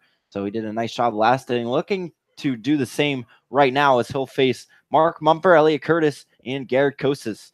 Mark Mumper tied this ball game up at 2 with a leadoff home run in the 4th inning, as runs have just sort of sprinkled in, much like last night. So we've only seen runs in the 1st, 2nd, 3rd, and 4th, and they've come at 1 apiece. And the same thing happened last night, with the exception of the 1st inning where both teams scored 2. Other than that, it was just teams scoring 1 run in their respective innings. So really no barrage of scoring coming from either team. But last night we did see 9 runs come across and have already seen 4 through 5 innings of play tonight in a combined 10 hits. So score is 2-2. First pitch of the 6th inning. A breaker from McQuarrie that misses out high, 1-0. Mumper now with a 6-game hit streak for the Pilots thanks to that solo home run he just had in his last at-bat. The 1-0 nails the upper part of the plate, so the count moves to 1-1. Mumper, whose fellow teammates with the catcher Vitia and center fielder Kona Quiggle at Grand Canyon. McQuarrie, his 1-1 pitch. This one is bounced over to Drew Swift, who backhands it, now turns, fires to first, in time for out number 1. What a play from Drew Swift. Nice backhand, and then a strong throw to first as he gets the nod from his pitcher, Denver McQuarrie. Well, third baseman Bassetti trying to go over and cut it off. It was just out of his reach. Swift getting there behind him, making a very strong throw and a great play all around. He's just been so superb over there at shortstop, so reliable on any ball that's hit his direction. So 1 out. Elliot Curtis stands to the dish. He swings through a off speed from Denver McQuarrie. So he'll go down the count 0-1 with 1 out. Curtis now on a 4-game hit streak, and in the past 2 games leading up to this one has had multi-hit games, but he'll swing through another off speed from McQuarrie, and he has fallen behind 0-2. McQuarrie looking for his 5th strikeout. His 0-2 just tapped foul, so Curtis stays alive. Curtis came into tonight with that .322 on base percentage. And after grounding out in the first and then got a single back in the 4th. So 2-2 is your score with 1 out. McQuarrie's pitch is lined right up the middle for a base hit from Elliot Curtis. So that gives the Pilots 6 hits on the night. And now the go-ahead run here in the top of the 6th inning stands aboard on first for Garrett Kosis, who has struggled at the dish, going 0 for 2 so far tonight, and now only 2 of 15 against the Miners. So batting from the left side, this is the first time McQuarrie will have to pitch from the stretch as he set down the first 4 batters he faced in a row. So from the chest, his first pitch to Garrett Kosis misses outside, 1-0. 1 down, top of the 6th inning. Miners and Pilots are tied at 2, I should say. As the Pilots looking to win 5 out of their past 6 road games and come a little closer to those first pace Miners. Kosis swings through a fastball. Counts move to 1-1. As they currently sit 4 games back of the Miners at 13-14. And in 4th place in the ABL. Rather, tied for 3rd, I should say. So McQuarrie, his 1-1, misses outside. The count moves to 2 balls and 1 strike on Garrett Kosis, who has drawn 8 walks this season, but also struck out 13 times. As the Pilots strike out the 3rd most out of any teams in the ABL, came into tonight with 207. So McQuarrie is 2-1 on the way, gets Kosis to swing through, so the count is tied at 2 here with 1 out. Middle infield playing double play depth. All the other Miners defensemen are playing in their normal positions. As Tyler Brosetti just a step over than a normal third base spot. So the 2-2 swung on and missed by Garrett Kosis for strike 3 and out number 2. So Denver, McQuarrie records his 2nd strikeout of the night and out number 2 here in the top of the 6th inning. As Kosis was really fooled a lot there off Denver McQuarrie's pitches, swung through the first 2 strikes, which were off speeds, and then after fouling off a few, McQuarrie just getting the better of him right there. So Denver coming set from his chest. His first pitch to Emilio Nogales misses in the dirt, 1-0. Curtis still stands on first. He got that 1-out base hit back a few batters ago, but there is 2 outs now, so the Miners looking to record that 3rd out and keep this game tied up at 2. Denver comes set his 1-0 pitch to the plate.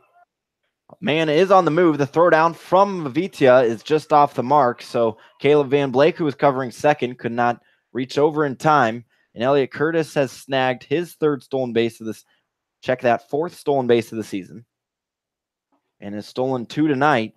So Curtis doing a great job stealing some bags. And now the Pilots with a runner in scoring position with 2 outs. The count is 2-0. So Denver coming set. His 2-0 pitch. Nails the outside part of the plate to the left-handed hitting Nogales. And the count is now 2-1. Nogales is 0 for 1 tonight. Reached on a walk back in the 4th inning. So 2-1 is the count. Denver kicks and deals. As he misses low, the count goes to 3 balls and 1 strike. As he's trying to record this third out of the top of the 6th inning. Seeing a combined 11 hits tonight. As we saw 20 yesterday. So just halfway there. And we're about in the middle part of this game here in the 6th inning. So on a same trend as we're tied up at 2. Denver's 3-1. Misses high and away. So that'll be ball 4 to Emilio Nogales. As McQuarrie has now issued 6 walks on the season. And that's only the second walk issued by a Miners pitcher tonight. So now the Pilots will have runners on first and second for catcher Mikey Ganglish, who stands from the left side of the dish. But Ganglish has definitely had his woes against the Miners, now up to a total of 0 for 17 against Matsu this season. So in search of that first hit, it would be a big one right now if he could get it and possibly drive in a run to give them a 3-2 lead as we sit squared at 2. But he swings through the first pitch from McQuarrie. Now the count has moved to 0-1. So Curtis stands on second and Nogales on first here with 2 outs in the top of the 6th inning. As McQuarrie trying to settle down these Pilots bats that have been on fire, as this one's a 2-hopper to a charging Bozetti. His throw across the diamond is in time for out number 3. So McQuarrie in a slight jam with runners on first and second and 2 outs, but gets his way out of it and will still be tied up at 2 as the Miners come up to the plate in the 6th inning. And we come back on Matsu Miners Radio.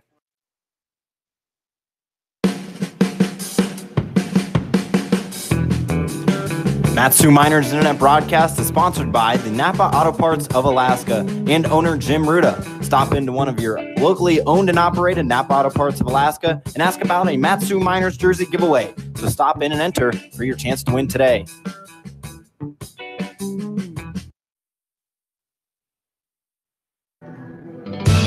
The Alaskan Railroad, an Operation Lifesaver, would like to remind our friends and neighbors when approaching a railroad crossing, always expect a train. Look, listen, live.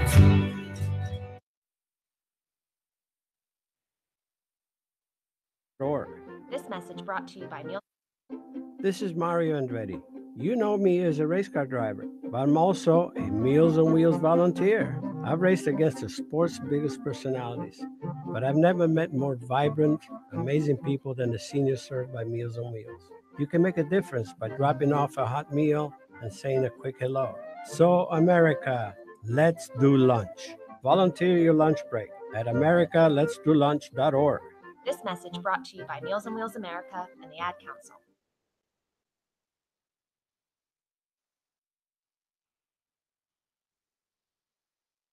Hi, I'm Caleb Van Blake, infielder from UC Davis, and you're listening to Matsu Miners Radio.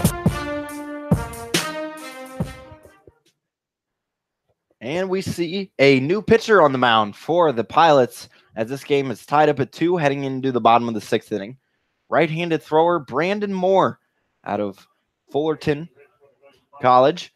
He throws from the right side. This is only his 6th appearance on the season, and through 6 2/3 innings pitched, has allowed 8 earned runs, struck out 2, and walked 9. So he relieves Joe Fitka, who went 5 innings and allowed 4 hits on 2 runs, both of them being earned. He did not issue any walks,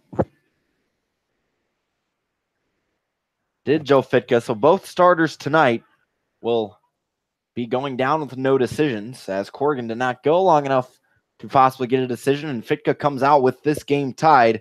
So Brandon Moore looking to deliver big here in a relief situation. His last appearance was 2 days ago against the Chinooks, where he was the winning pitcher. In 2 innings pitched, he did not give up any runs and only had 2 strikeouts and 6 batters. Had 2 strikeouts and 6 batters faced, as Austin Pinarini will be the first batter he will face, who stands in from the left side. So Pino is 1 for 1 today with a triple in his last at bat. He's first pitch swinging, popped into center field. Chase Wells is under it. Can of corn for out number 1. So quick out there for Brandon Moore, stepping on the rubber for the first time this game. And that's going to bring up Kona Quiggle. He's 1 for 2 today, coming off the day off yesterday. And Kona now with 9 hits against the Pilots. Also has driven in 4 runs. So, but just 1 hit in Kona's last 9 at-bats as he flew out in foul territory in his last at-bat. He looks at a ball outside. Count goes to 1-0. Kona said his approach changing ever so slightly now that he's batting in the 5 spot. As Moore winds and delivers, he misses high and away for ball 2. Saying he's going to be a little more aggressive early in counts. A new job, you could say, now that he's dropped in the order just a bit. Doesn't necessarily have to work the pitcher as much, but did have a lot of success in that leadoff spot as he swings through for a first pitch strike. And now the count sits 2-1. We're tied up at 2 with 1 out in the bottom of the 6th inning. Here at Herman Brothers Field, where the sun is trying to peek through. So Moore, his 2-1, misses inside and in the dirt. Count goes to 3-1. So Moore, this is his first time facing the Miners. So Kona Quiggle swinging at this pitch and fouls it off over to the left side and out of play. Kona does have 4 RBIs against the Pilots, and all of those came in one swing as he had a grand slam against them in an earlier game. So the 3-2 gets Kona Quiggle to swing through for out number 2. So Brandon Moore gets his first strikeout of the night against Kona Quiggle. That's going to bring up Nick Brooks, who is 0 for 2 tonight. Reached on an error back in the 2nd inning where Jordan Arruda, the third baseman, had trouble with it. And the Miners have had 10-plus hits in their past 4 of their last 5 games. As Brooks looks at a first pitch strike. So the right-handed hitting Brooks out of Gonzaga, just his 2nd game as a Miner. And also the Miners has scored 4 more runs in 5 straight games. So the 0-1 is fouled off over to the right side. As Spencer Henson gave Brooks and him the nickname of Batman and Robin, and rightfully so, as these two are really big power hitters. We've yet to see Brooks really smash one, but Henson, ever since saying that nickname, has hit 3 home runs. So Moore misses high and inside to Brooks, 1-2. Another nickname I liked was the Smash Bros, given by pitching coach Jeff Erlab. So Brandon Moore looks in. He kicks and delivers, and this one is fouled back and over the box. 1-2 will stay the count. And the pitching hasn't been too great for the Pilots, only a 4.7 ERA in the past 7 days, but their hitting has been spectacular, batting at a clip of .322. It's really carried them of late. So the 1-2 pitch swung on and missed by Nick Brooks. So Brandon Moore comes in and sets the Miners down in order as we head into the 7th inning. And for the final 3 innings, I'll throw it back over to my partner, Connor Mills, on the call on Matsu Miners Radio.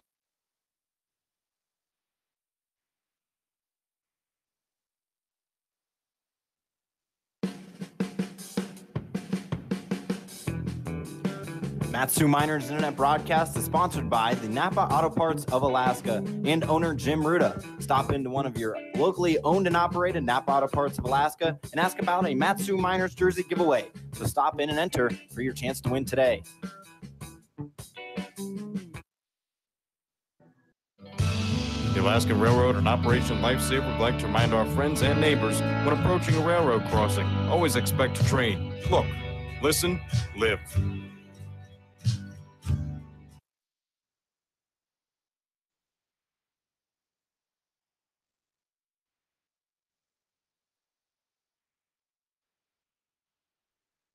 You know what really gets a party started? Indoor baseball. Yeah, just find a broom or a pool cue, and you can use like anything as a ball. Cans, bottles, shoes. Hey, bro, toss me that avocado. Most party fouls are pretty dumb, but This is Aaron Walters from Texas A&M University. I'm a catcher, infielder, and you're listening to Matthew Miners Radio. It's the top of the 7th inning. Miners and Pilots still tied at 2. It's around 54 degrees, cloudy here in Palmer, Alaska, and at Herman Brothers Field. Connor Mills, Brad Walker with you on the call. Chase Wells stands in, the left-handed hitter.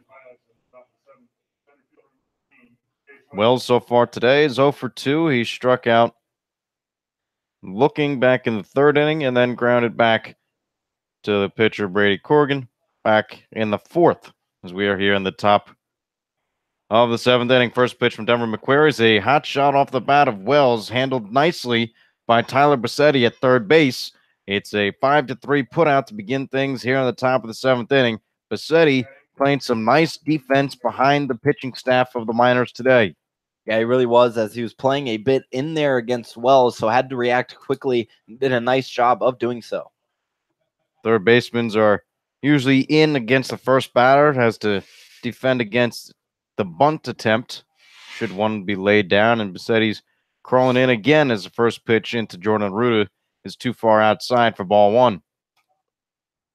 Bassetti's a man on the grass right now. Rest of the infield is playing back. Outfield straight away, a little bit shallow. As McQuarrie steps off, no composure.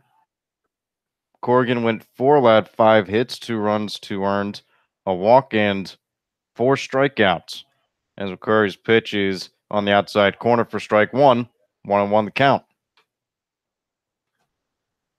Looks to be Nathan Bach warming up in the Miners bullpen as of now, and nothing going on in the Pilots.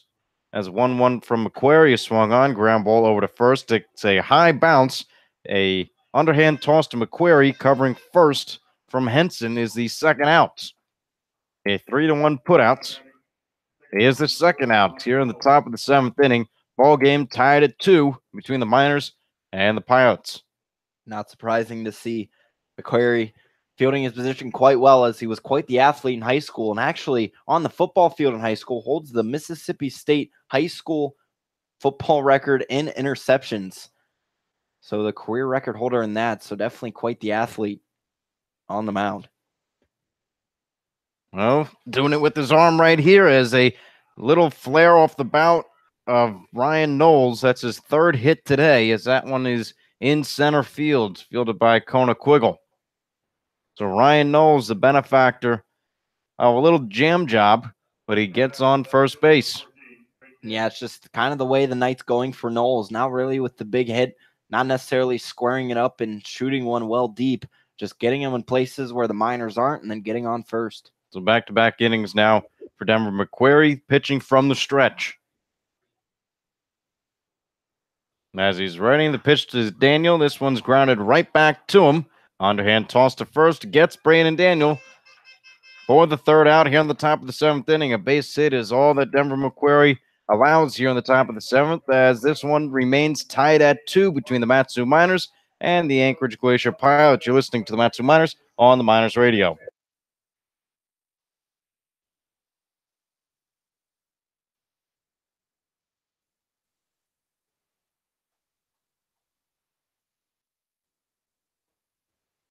Into one of your locally owned and operated Napa Auto Parts of Alaska and ask about a Matsu Miners jersey giveaway. So stop in and enter for your chance to win today.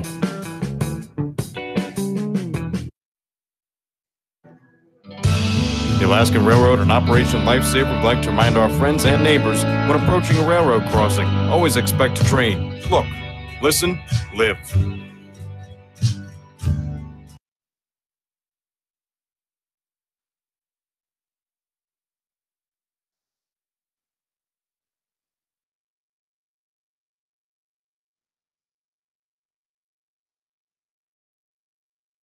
This is David Avitia from Grand Canyon University. I'm a catcher, and this is Matsu Miners Baseball. It's the bottom of the 7th inning, and we've got Tyler Bassetti, David Avitia, who you just heard, and Drew Swift all due up in the bottom of the 7th. Ball game tied at 2. Bassetti having himself a little bit of a day, 1 for 1 with a double and sacrifice fly, bringing in the first run for the Miners. Second run came off of the bat of Spencer Henson, a solo home run back in the 3rd inning. We have not seen a score from the Miners since. As the Pirates scored in the 4th, we haven't seen anything from them since. Ball game tied at 2 apiece. Tyler Bassetti stands in against Brandon Moore, who pitched a 1-2-3 inning in the 6th. First pitch into Bassetti is in the dirt for ball 1.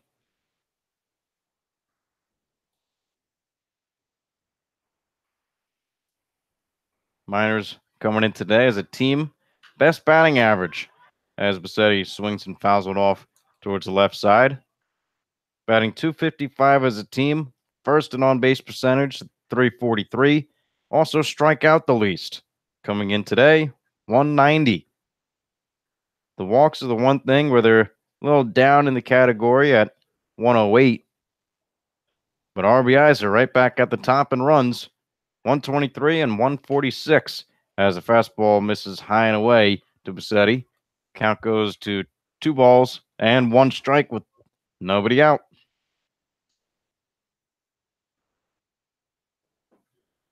Moore's pitch, a breaking ball, miss. Check that. It hits the inside corner. 2 balls and 2 strikes now. That ball kind of just started on the inside and broke over the zone for strike 2. Now with a 2-2 count, the pitch from Moore is swung on and hit in the air into left field. The fielder Daniel will make the catch, and that's the first out in the bottom of the 7th inning. And it looks like we will see a pinch hitter for David Avitia. Coming back to the plate is Josh Hatcher. Not necessarily surprised to see this pinch hit to bring in a righty on lefty matchup, and Hatcher has been swinging a sweet bat of late. Josh Hatcher out of Mississippi State in Albany, Georgia. He takes the ball for the first pitch. 6'2", 180 pounds. And the team he was on made it deep into the College World Series as a line drive right off the bat of Josh Hatcher. Welcome into the game, Mr. Hatcher. A 1-0 count, line drive right back to pitcher Brandon Moore. Into center field. It's a single for Josh Hatcher. Miners have 1 runner on. Hatcher with quite the personality and talent. Showed it right there. Coming off the bench cold, but ready to go as he swung on just the second pitch. So Hatcher, who pinch hit for David Avitia, is now standing on first base with a single. And Drew Swift, who lined out into left field his first time up, and also popped out to the shortstop his second time up, his third at bat. He watches a breaking ball go by for a strike. No balls, 1 strike, 1 out here in the bottom of the 7th inning. Miners and Pirates tied at 2.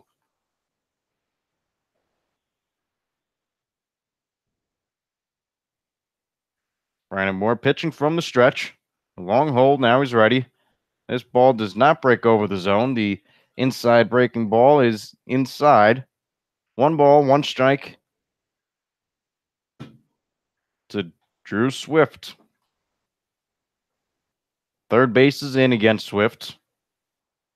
Rest of the infield is back as he's swinging and fouling it off towards the right side and out of play and over into Alaskan State Fair property. 1 ball, 2 strikes. Third baseman Jordan Arruda will move back. And remaining to hold on, Josh Hatcher at first is the first baseman Emilio Nogales. Outfield shifted towards center field. The 1-2 is swung on and fouled straight back over our heads. Drew Swift stays alive. 1 ball and 2 strikes. And it's important to have the Miners capitalize sooner rather than later, as some of these hitters are already seeing Moore and try to hop on him before they throw in another reliever. Count still remains 1 ball, 2 strikes. Brandon Moore, the pitch on the way, swung on, line drive grounder, and it eats up the shortstop, Mark Mumper. Olay to Mark Mumper. Drew Swift will reach on what we think is an error. E6 will be charged to Mark Mumper. It was a tailor-made double play right up the middle. Mumper could not handle it, as now there are runners on first and second base for the Matsu Miners. And Aaron Walters at the plate. Walters has 5 doubles within the last week. As we've said before, he's come alive. The first pitch from Brandon Moore swung on, a little tamper back to Moore, who throws over to second and to first. A 1-6-3 double play ends the bottom of the 7th inning, and it looked like home plate umpire Brad Polk was motioning down to the Miners' dugout for some reason. Everything seems to be in order right now, but regardless, ball game is still tied at 2 as we head into the top of the 8th inning. The Miners are at 2. The Pilots are at 2. You're listening to the Matsu Miners on the Miner Radio.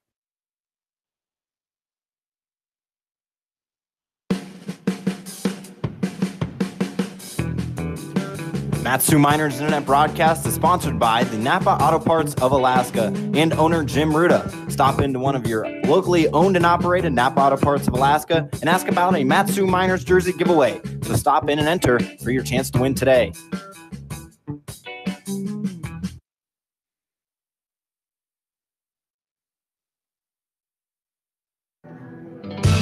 The Alaskan Railroad, an Operation Lifesaver, would like to remind our friends and neighbors when approaching a railroad crossing, always expect a train. Look, listen, live.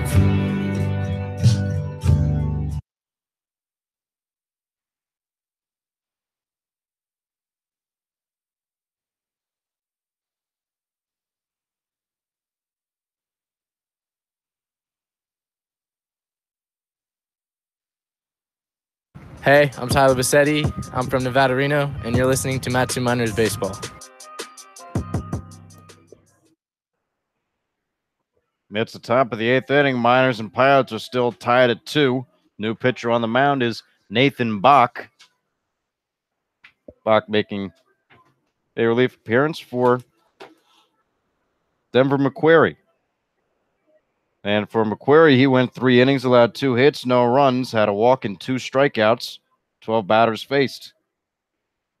So Bach will look to do more of the same as, again, this ball game is still tied at 2 between the Miners and Pilots.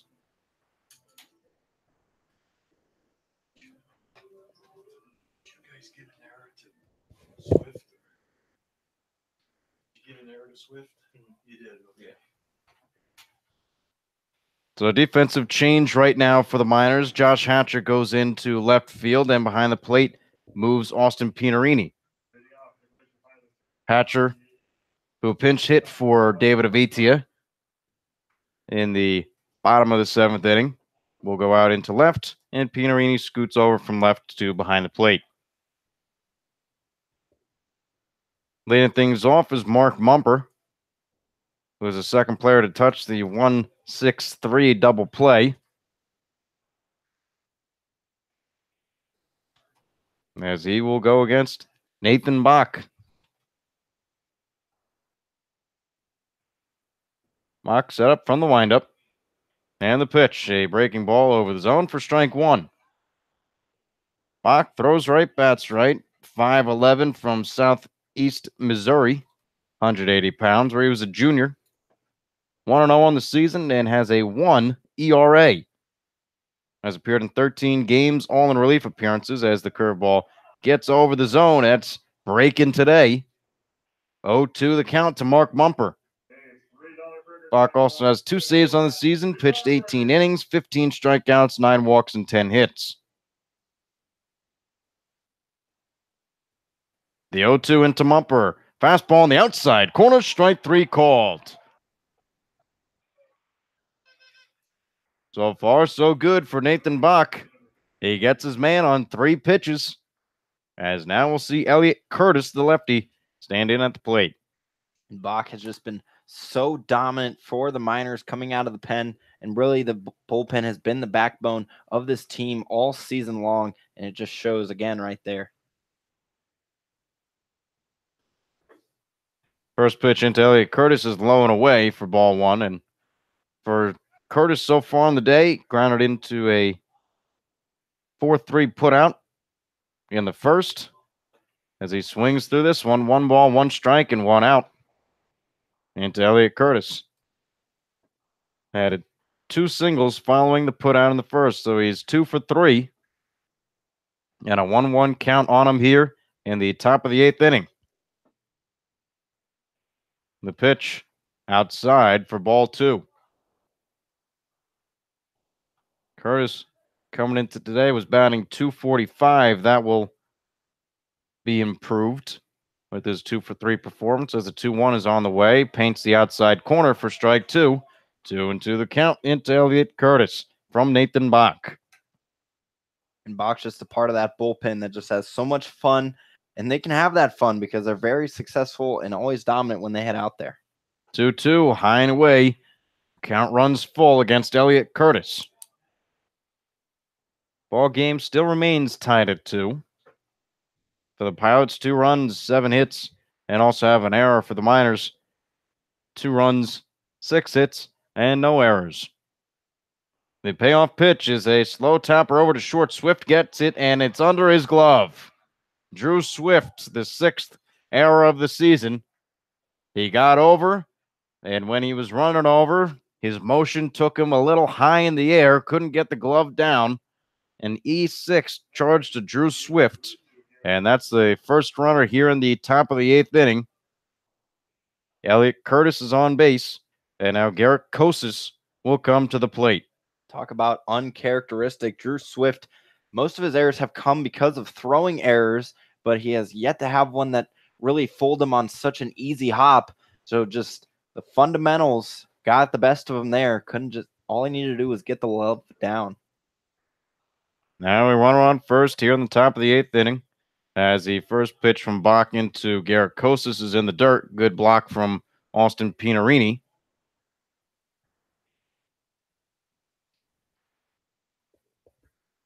One ball, no strikes.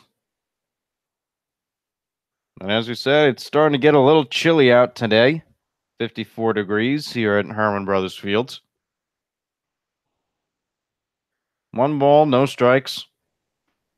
Into Garrett Kosis, the designated hitter. 1-0 from Bach is swung on and found straight back. 1-1. Looks like down the line in the Miners bullpen, somebody just warming up with a game with catch. And it does appear that the Pilots have somebody warming up in their bullpen. 1-1, the count remains to Garrett Kosis. Runner on first. A pitch from Bach is in the dirt. 2 balls and 1 strike. With 1 out here on the top of the 8th inning. Pinarini doing a nice job of blocking these pitches from Nathan Bach right now. Kosis yet to reach base today. Struck out in the 2nd and in the 6th. Also popped up to the shortstop. 2-1 the count. Bach from the stretch. A ground ball over to first. A high hopper. Henson's only play will be to first base. A tough break for Spencer, but he's able to recover on the bouncer. And he got to 2nd out here in the top of the 8th inning. But the runner moves over from first to second base. Yeah, real tough play there from Henson. That bounce really ate him up. But luckily, he still had the chance to get that 2nd out at first. So down to the final out in this 8th inning is the Pilots. And now Emilio Nogales, the first baseman, batting in from the left side. Nogales today reached base on 2 walks. He's 0 for 1 with a ground out to third base. Bach with a long hold, the pitch outside for ball 1. And we've noticed for Bach, he takes his time on the mound, gets ready to throw each pitch, make sure he has all the signs correct from his battery mate. 1 ball, no strikes, 2 away. The pitch from Bach is in there for a strike called. Nogales checked his swing, but it didn't matter. Brad Polk calls it a strike anyway. 1-1 now.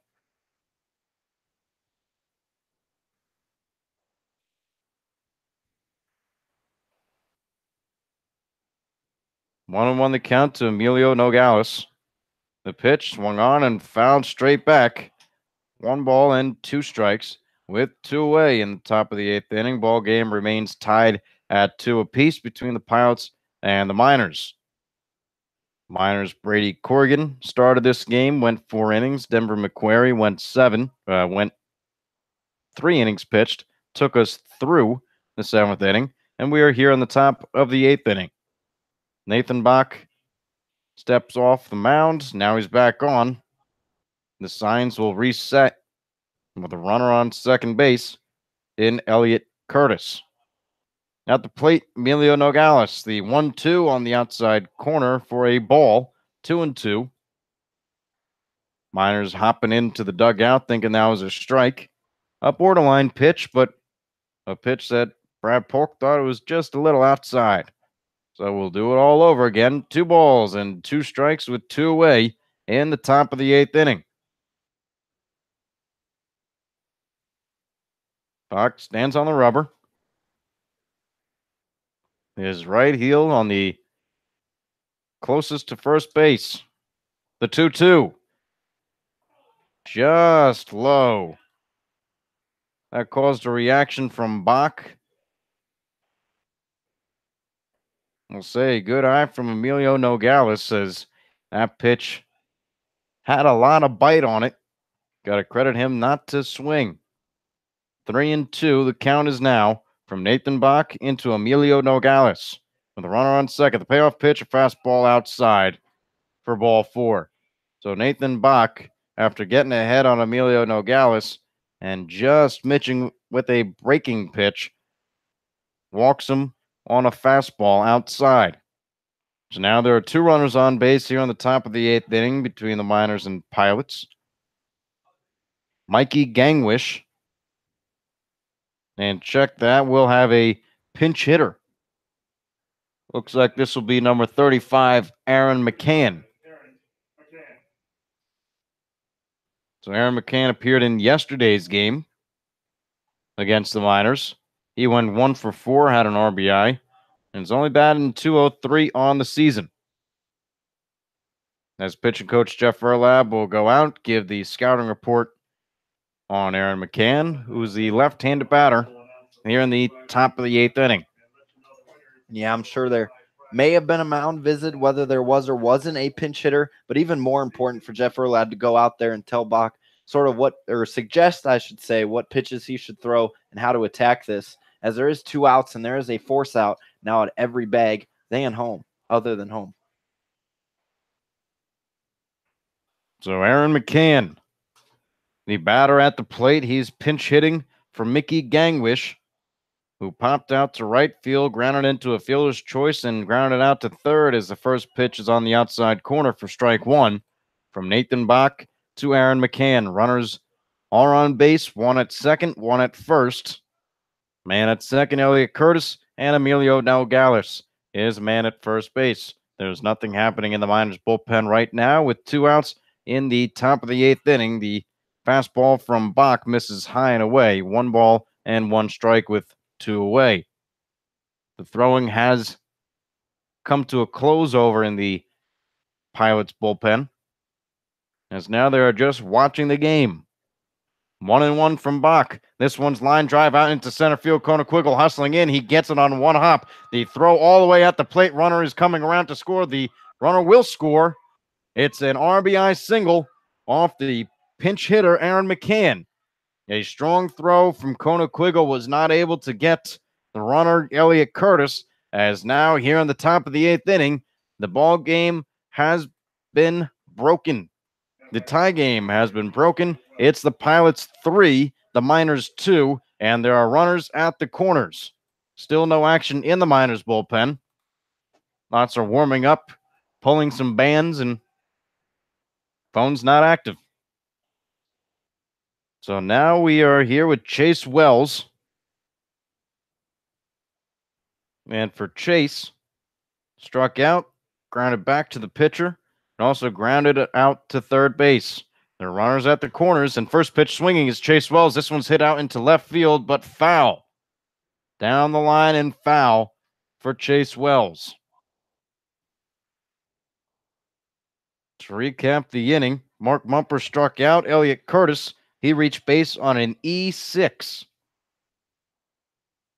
Garrett Kosas then grounded into a fielder's choice where he was out at first. Emilio Nogales got on base with a walk, and now Aaron McCann with an RBI single in a pinch hit appearance as the foul ball off the bat of Chase Wells is fouled right back to Austin Pinarini. No balls, 2 strikes, and 2 away here in the top of the 8th inning. Pilots now have the lead 3-2. The Pilots, just as they did last game, scoring in this 8th inning to give themselves a lead. This one, ground ball over to Bassetti. He has it. The strong throw over to first is in time for the 3rd out, but not before the Mat-Su Miners give up the lead. Here in the top of the 8th inning, it's the Pilots 3, the Miners 2. We're heading into the bottom of the 8th. Miners look to get back on track and score some runs. You're listening to the Mat-Su Miners on the Miner Radio.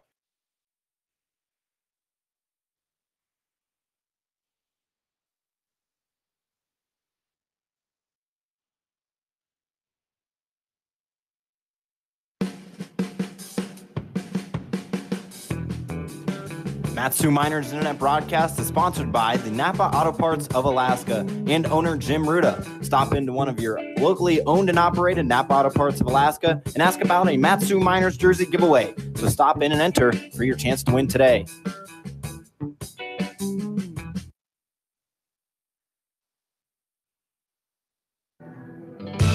The Alaska Railroad and Operation Lifesaver would like to remind our friends and neighbors when approaching a railroad crossing, always expect a train. Look, listen, live.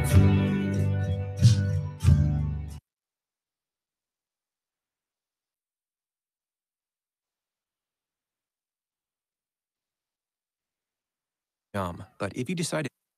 You know what really gets a party started? Indoor baseball. Yeah, just find a broom or a pool cue, and you can use like anything as a ball. Cans, bottles, shoes. Hey, bro, toss me that avocado. Most party fouls are pretty dumb, but if you decide to drink and drive underage, you could lose your license and your freedom. Underage drinking and driving, the ultimate party foul. Learn more at ultimatepartyfoul.org. Brought to you by the National Highway Traffic Safety Administration and the Ad Council.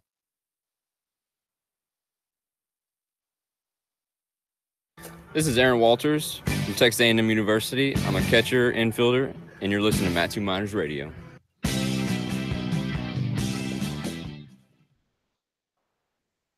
The Pilots scored 1 in the top of the 8th inning. The Miners are looking to respond here in the bottom half of the inning. Defensive change for the Miners. Behind the plate now is number 11, Zach Presno. And he will replace the pinch hitter, Aaron McCann, who scored or had the RBI single that scored Elliot Curtis. And the original guy behind the plate, Mikey Gangwish. So Gangwish came out for the pinch hitter, McCann. And then we will see Zach Presno behind the plate for defensive purposes.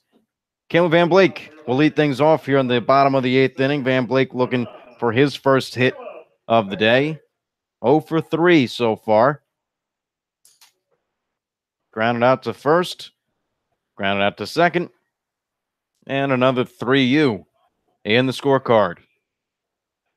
Van Blake, who was hitting very well over the past 7 days, batting .308, 8 for 26 at the plate, will now stand in against Anthony Mizrahi, the new man on the mound for the Pilots, coming in relief for Brandon Moore. First pitch to Van Blake is for a strike, and Moore goes 2 innings, allowed a hit, no runs, no walks, and 2 strikeouts.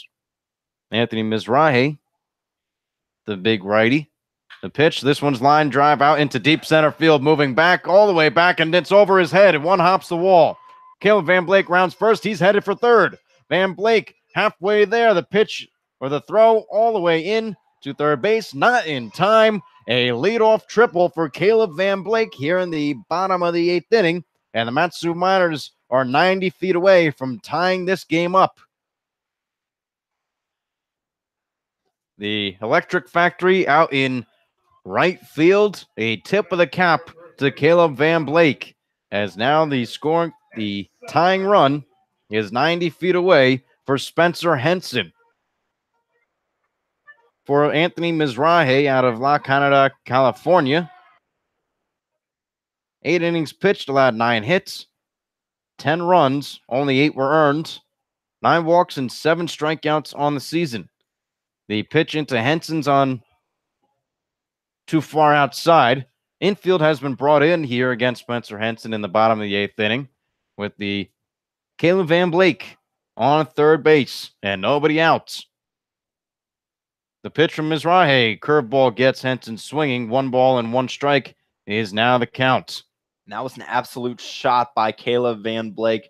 That was deep center field. If that goes to anyone down the lines, that's out of here. But unfortunately, he hit it in the farthest part of the park. But he did the second best thing of a home run and got a triple. 1-1. The pitch, curveball inside for ball number 2. For Mizrahi, 1-1 on the season, a 9 ERA. He has appeared in 6 games, all in relief. 8 innings pitched, 7 strikeouts, 9 walks, and now 10 hits. 2-1 the count to Spencer Henson. The pitch swung on and missed. Another breaker gets Henson swinging. The count evens itself up at 2 with nobody out here in the bottom of the 8th inning. The Miners trailing the Anchorage Glacier Pilots by a score of 3-2. On deck for the Miners is Austin Pinarini. Looks like Bryce Tossan is warming up in the Miners' pen should this game be tied or we take the lead. Mizrahi from the stretch. 2-2 the count. The pitch is in the dirt. A good block from the catcher, Zach Presno. Mizrahi really had a rough go of it the last time he faced the Miners. Gave up 5 runs, 3 of them earned on 4 walks. 3-2 the count into Spencer Henson. The pitch swung on, ground ball, foul. Almost barehanded by Miners manager Ben Taylor as he starts to hear some boos from the dugout. 3-2 the count remains to Spencer Henson. So far today for Spence, a ground out to shortstop, a fly out to center, but a big solo home run. 3-2 is the count. The payoff pitch on the way, swung on, ground ball over to a diving third baseman. The throw's going to come home. The safe. Caleb Van Blake, a great slide. He jumped over the glove of the catcher, Zach Presno. It's a RBI ground out for Spencer Henson. It's a fielder's choice for Henson. As the great play from Jordan Arruda, the throw not in time. There's nobody out here in the bottom of the 8th inning. Caleb Van Blake with a tremendous score as he slid into home plate. The throw got there in time, but Van Blake avoiding the tag. As this one is tied up yet again. The Miners respond here in the bottom of the 8th inning. So Spencer Henson redeems himself after yesterday grounding out. So what a wonderful job of driving in that tying run. That's huge. First pitch into Austin Pinarini. This one's a deep fly ball out into right field. Henson's already going. It hits the bottom of the fence. Pinarini rounds first. He's heading for second base. Henson around third. He's heading home. The Miners now have the lead here in the bottom of the 8th inning. Austin Pinarini coming up clutch for the Matsu Miners as we have a lead. It's the Miners 4, the Pilots 3. This ball game was tied at 2 entering into the 8th inning. The Pilots scored 1 in the top half. The Miners respond with 2 and nobody out here in the bottom of the 8th. Anthony Mizrahi having a tough time against the Matsu Miners yet again. You know, we saw this very similar in the 3rd inning. It's just there was no runners on between Henson and Pinarini. Now they're doing it in a clutch situation with runners in scoring position, and the Miners are just such great performance. This one bounces away from Zach Presno. Kona Quiggle at the plate. Now another runner's within 90 feet of scoring for the Miners. Austin Pinarini's now at third. Kona Quiggle's at the plate. 1 ball, no strikes, and there has yet to be an out recorded here in the bottom of the 8th inning. The Miners, who have lost 2 in a row, are looking to get back into the win column and check off a box in their clubhouse. A goal for win number 20.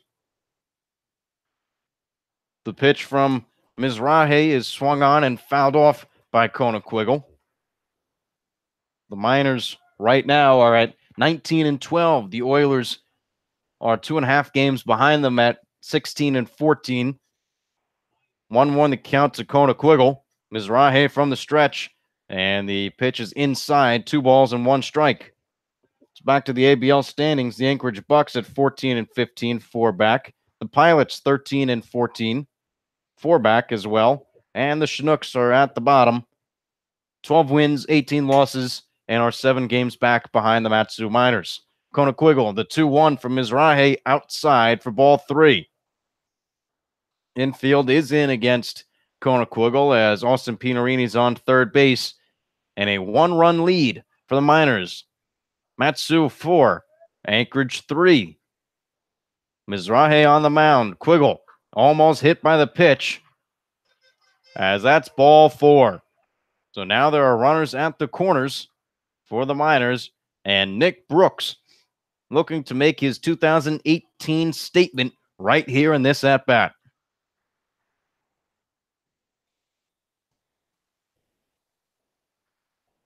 Looks like one of the assistant coaches, either Larry McCann, Shane Moisello, Anthony Gonzalez, one of them is walking out to the mound and will take the ball away from the pitcher, Anthony Mizrahi. He has not recorded an out in this inning. 2 runners will be his responsibility should they come around to score. We'll let you know about the pitching change when we return. It's the Matsu Miners 4, the Anchorage Glacier Pilots 3 here in the bottom of the 8th. You're listening to the Matsu Miners on the Miner Radio.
Hey, I'm Tyler Bassetti. I'm from Nevada, Reno, and you're listening to Matsu Miners Baseball. There are no outs here in the bottom of the 8th inning. Miners have scored 2. There are runners on the corner. New pitcher on the mound is Cody Kerfman, who comes in relief for Anthony Mizrahi, who has not recorded an out. So far for Mizrahi on his day, no outs, 2 hits. So far, 2 runs. Both were earned. 1 walk and no strikeouts. Cody Kerfman coming in to clean up the mess for the Anchorage Glacier Pilots. Then for Kerfman out of Anchorage, Alaska. Bats right, throws right, 170 pounds, 6'2", a sophomore from Mount Hood Community College. The pitch to Nick Brooks is swung on and missed for strike 1. Over on third base for the Miners, Austin Pinarini. Over at first is Conaquiggle. Nick Brooks at the plate. He's in search for his first clear hit on the day. This one is a bouncer in the dirt. for ball one. For Brooks, as it stands right now, things may change. An error in the second inning may change to a hit. We'll have to go through the official scoring to find out. Also grounded out to shortstop and struck out swinging in his 3 trips to the plate. As he's in here now, 1-1 count, swung on. This one's hit deep into left field. If it's fair, it's gone. It is foul ball. Right off the fence, you see the power right there off the bat of Nick Brooks. A hot shot right down the left field line, inches away from being a home run. And talk about wide-eyed. You and me both just jumped out of our seats as that thing was on a line, just barely hitting that left field foul wall. Definitely showing off the pop out of Nick Brooks's bat. Nick Brooks, the count, 1 ball, 2 strikes, runners at the corners as he faces Cody Kerfman. The pitch is swung on and fouled straight back. So 1-2, the count remains into Nick Brooks. We've already seen 2 home runs in the day so far. One coming from Mark Mumper of the Pilots, and one coming from Spencer Henson back in the 3rd inning. 1-2 is the count. The pitch is taken all the way just high for ball 2. 2-2, and folks in the radio booth next to us can't believe that wasn't called a strike as well. It was a high pitch, and anything high to Nick Brooks is something interesting. He's a big fella down there, batting from the right side. 2-2. The pitch, Quiggle on the move, swung on and fouled off straight behind the plate, and it's going to go foul, and Brooks stays alive. A couple of young fans here at Herman Brothers Field will get another souvenir as they come running down from the stands. Yeah, Brooks doing a nice job of fouling off that pitch. He absolutely had to with Quiggle on the move. Quiggle does have speed, but most likely Myers trying to get a hit and run to extend this lead to give their closer some cushion. 2-2 the count. Nick Brooks at the plate, Quiggle at first, Pinarini at third. Miners 4, Pilots 3. Cody Kerfman from the stretch, the pitch in the dirt for ball 3. Nick Brooks working a full count here as there is nobody out here in the bottom of the 8th inning. Miners already scoring 2 in the bottom half. The most incredible thing of this whole thing is an out is yet to be recorded. And normally in these innings, you see a ground ball move guys over, a sac fly, but the Miners are just doing it with pure hitting. 3-2 the count. The payoff pitch is on the way. And this one's in the dirt, blowing away. Bases loaded, nobody out. As now coming to the plate is Tyler Bassetti. And Bassetti is 1 for 2, had a double in the 4th inning, also flied out to left in the 7th inning. We're here in the bottom of the 8th inning, where the Miners now have a 4-3 lead over the Anchorage Glacier Pilots. And Bassetti has been hot of late, so a guy you would like to see at the dish right now. Bassetti, the first pitch into him with the infield in is a ball low and inside. 1 ball, no strikes. Miners bullpen just sitting around and watching. Gonna find out what's gonna happen next. Nick Brooks is on first, Quiggle's on second, and Austin Pinarini's at third. Tyler Bassetti at the plate. The pitch from Kerfman is swung on in a slow roller down the third base line, but it goes foul. So 1-1 the count to Tyler Bassetti as he has a chance to break things open here in the bottom of the 8th inning. Bases are loaded for Cody Kerfman and the Matsu Miners. Bassetti a little jumpy on that last pitch, well ahead of it as he dribbled it foul. So we'll have to just let the ball more just come to him and then hit it once it's well in the zone.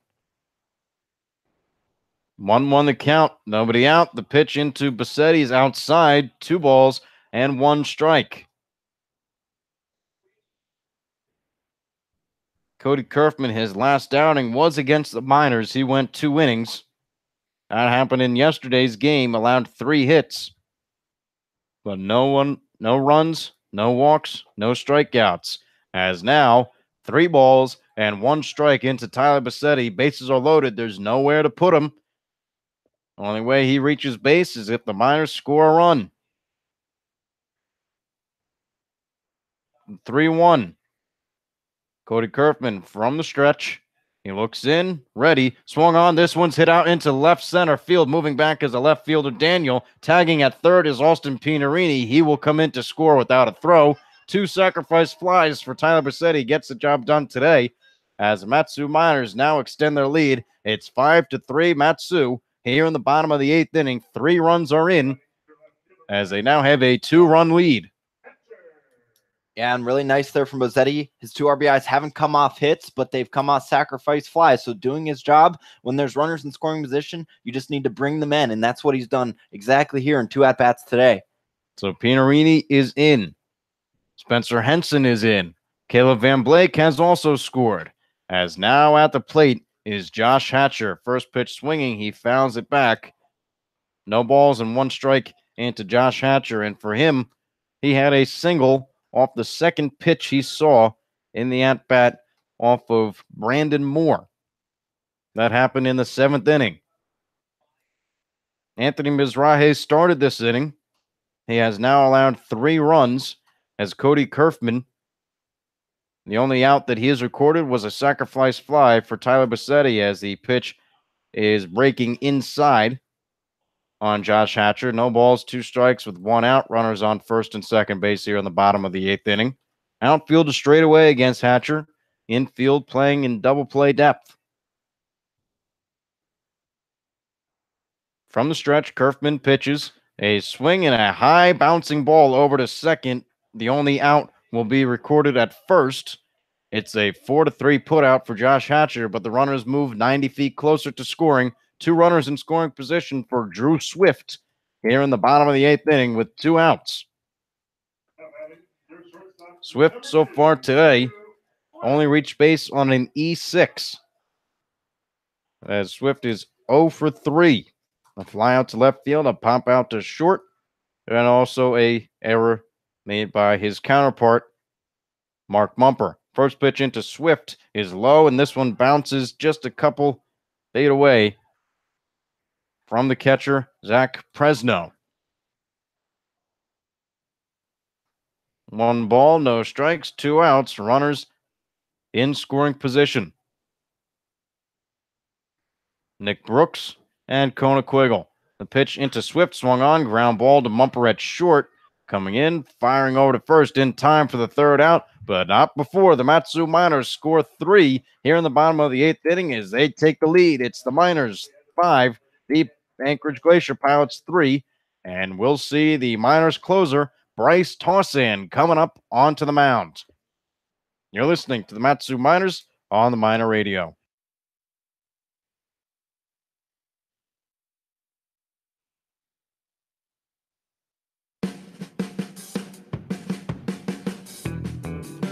Matsu Miners Internet broadcast is sponsored by the Napa Auto Parts of Alaska and owner Jim Ruda. Stop into one of your locally owned and operated Napa Auto Parts of Alaska and ask about a Matsu Miners jersey giveaway. So stop in and enter for your chance to win today.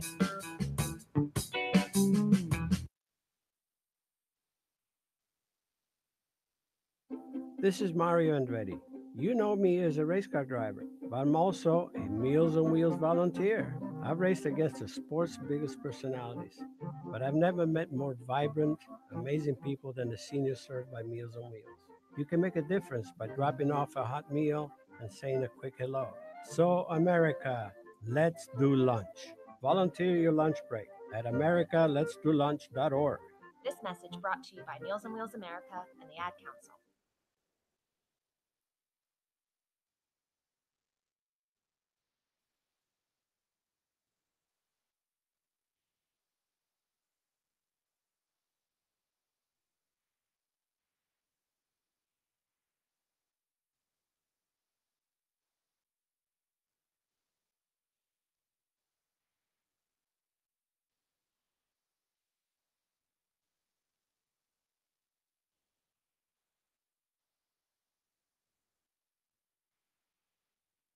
It's Josh Hatcher here, infield outfield from Mississippi State University, and you're listening to Matsu Miners Radio. It's the top of the 9th inning and a save situation for the Miners closer, Bryce Tossan, whose family is here in Palmer, and I'm sure watching him here live today. It's the Miners 5, The Pilots 3, thanks to a 3-run bottom of the 8th inning. Caleb Van Blake got things started off in the bottom of the 3rd with a leadoff triple. Henson hit him in on a fielder's choice.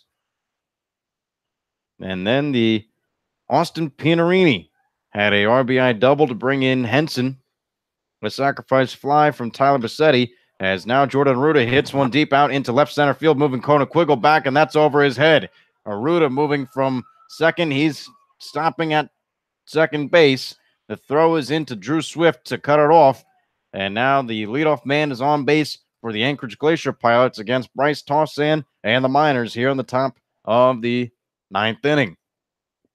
I tell you what a hitter Jordan Arruda is. Really doesn't matter what pitcher the Miners throw at him. He's been seeing him quite well in this little 2-game series and giving the Pilots a lot of hope now, standing on second. So Arruda is on second base against Bryce Tossan. And for Bryce out of Walker, Louisiana, attends Southeastern Louisiana. 6'2", 212 pounds, as his pitch is low and away for ball 1 on Ryan Knowles. For Bryce, 1-2 on the season, a 1.2 ERA, all coming in relief appearances, 13 of them, 6 saves. That leads the ABL. As second pitch is a little high and a little outside, ball 2 to Ryan Knowles. Bryce, 15 innings pitched, 19 strikeouts, 4 walks, and now 11 hits. Last time Bryce was on the mound was against the Oilers on July 7th, when the Miners won 5-4. The pitch, fastball inside for a called strike. 2 balls and 1 strike, nobody out here in the top of the 9th inning.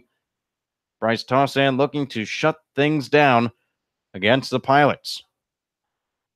Arm dangling from Bryce Tossan is Craig Kimbrell-esque. The 2-1 on the way. Swung on, and this one's lifted out towards the left side. Tyler Bassetti giving chase, running all the way back and diving, making the play. Wow, oh wow, what a day for Tyler Bassetti. Bassetti can do it all. Sacrifice flies, 2 RBIs, defensive, and a tip of the cap all the way out into the Miners bullpen. What a day Tyler Bassetti is having in front of this Mat-Su Miners crowd. Wow, what effort and hustle right there. Is Bassetti knew it was going to be a tough diving into that gravel as a warning track, but willing to risk his body for his closer, Bryce Tossan, and his team. Just, as you just mentioned, tip of the cap to Tybo. 539 in attendance here at Herman Brothers Field today. Just witnessed a tremendous play from Tyler Bassetti, the third baseman from the University of Nevada, Reno. 1 out, top of the 9th, runner on second base. The pitch into Braden Daniel is in for a cold strike. 0-1 the count with 1 out. Jordan Arruda led things off here on the top of the 9th with a leadoff double, but man, oh man, Tyler Bassetti having himself a day defensively and with the bats. The 0-1 into Braden Daniel from Bryce Tossan. No balls, 2 strikes as he swings through that one. Braden Daniel had a sacrifice bunt in the first. He's 0 for 3. Ground pop up to third base. Ground out to second base. And he grounded back to the pitcher. The 0-2 from Bryce Tossan. Swung on and missed, strike 3. A nice pitch from Bryce Tossan. And now the Anchorage Glacier Pilots are down to their final out here against the Mat-Su Miners. What a pitch by Tossan. He offered up a fastball, said good luck hitting it, and Daniel just could not catch up to it. Mark Mumper, who has a home run today. Mumper homered back in the 4th. It's a righty-on-righty matchup. And on the move, on the pitch, was Jordan Arruda. He'll steal a base. As that run does not matter. The Miners are up by 2. The tying run is at the plate. A big significance to that stolen base, though. That puts Arruda in lone first place. Now 1 stolen base ahead of Minor shortstop Drew Swift. 1 ball, no strikes, 2 outs here in the top of the 9th inning. Bryce Tossan from the stretch, the pitch in, swung on, and a little tapper along the third base line that goes foul. Head coach of the Anchorage Glacier Pilots, George Guido Espedia, will pick it up and throw it towards the dugout. 1 ball, 1 strike, 2 outs. Top of the 9th, Miners up 5-3 as they look to get back into the win column and check off win number 20. Tossan's 1-1 is on the way, and it's a curveball that misses in the dirt, low and away. 2 balls and 1 strike with 2 away here in the top of the 9th.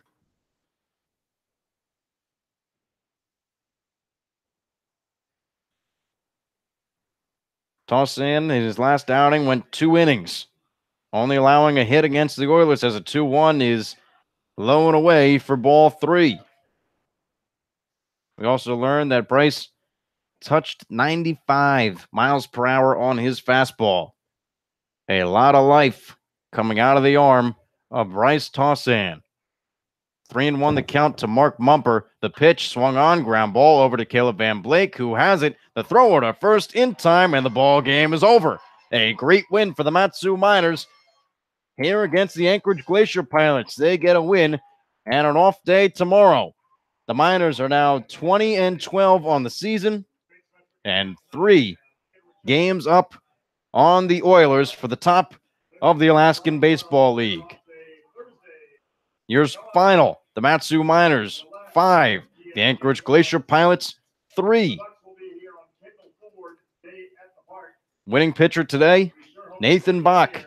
He'll get the win and getting the save, his 7th on the season. The best in the Alaskan Baseball League is Bryce Tossan. The Miners, 5 runs, 8 hits, and 1 error. The Pilots, 3 runs, 9 hits, and an error of their own. Miners 20-12 on the season. The Pilots fall to 13-15. Stay tuned to Mat-Su Miners Baseball as we'll have the post-game show coming up next, brought to you by the Napa Auto Parts of Alaska. We'll have the manager, Ben Taylor, and the star of the game. I have a hunch it's going to be Tyler Bassetti. Well, we'll find out as it's the Miners 5, the Pilots 3. We thank you from listening in for wherever you are across the world. For Brad Walker, I'm Connor Mills, signing off.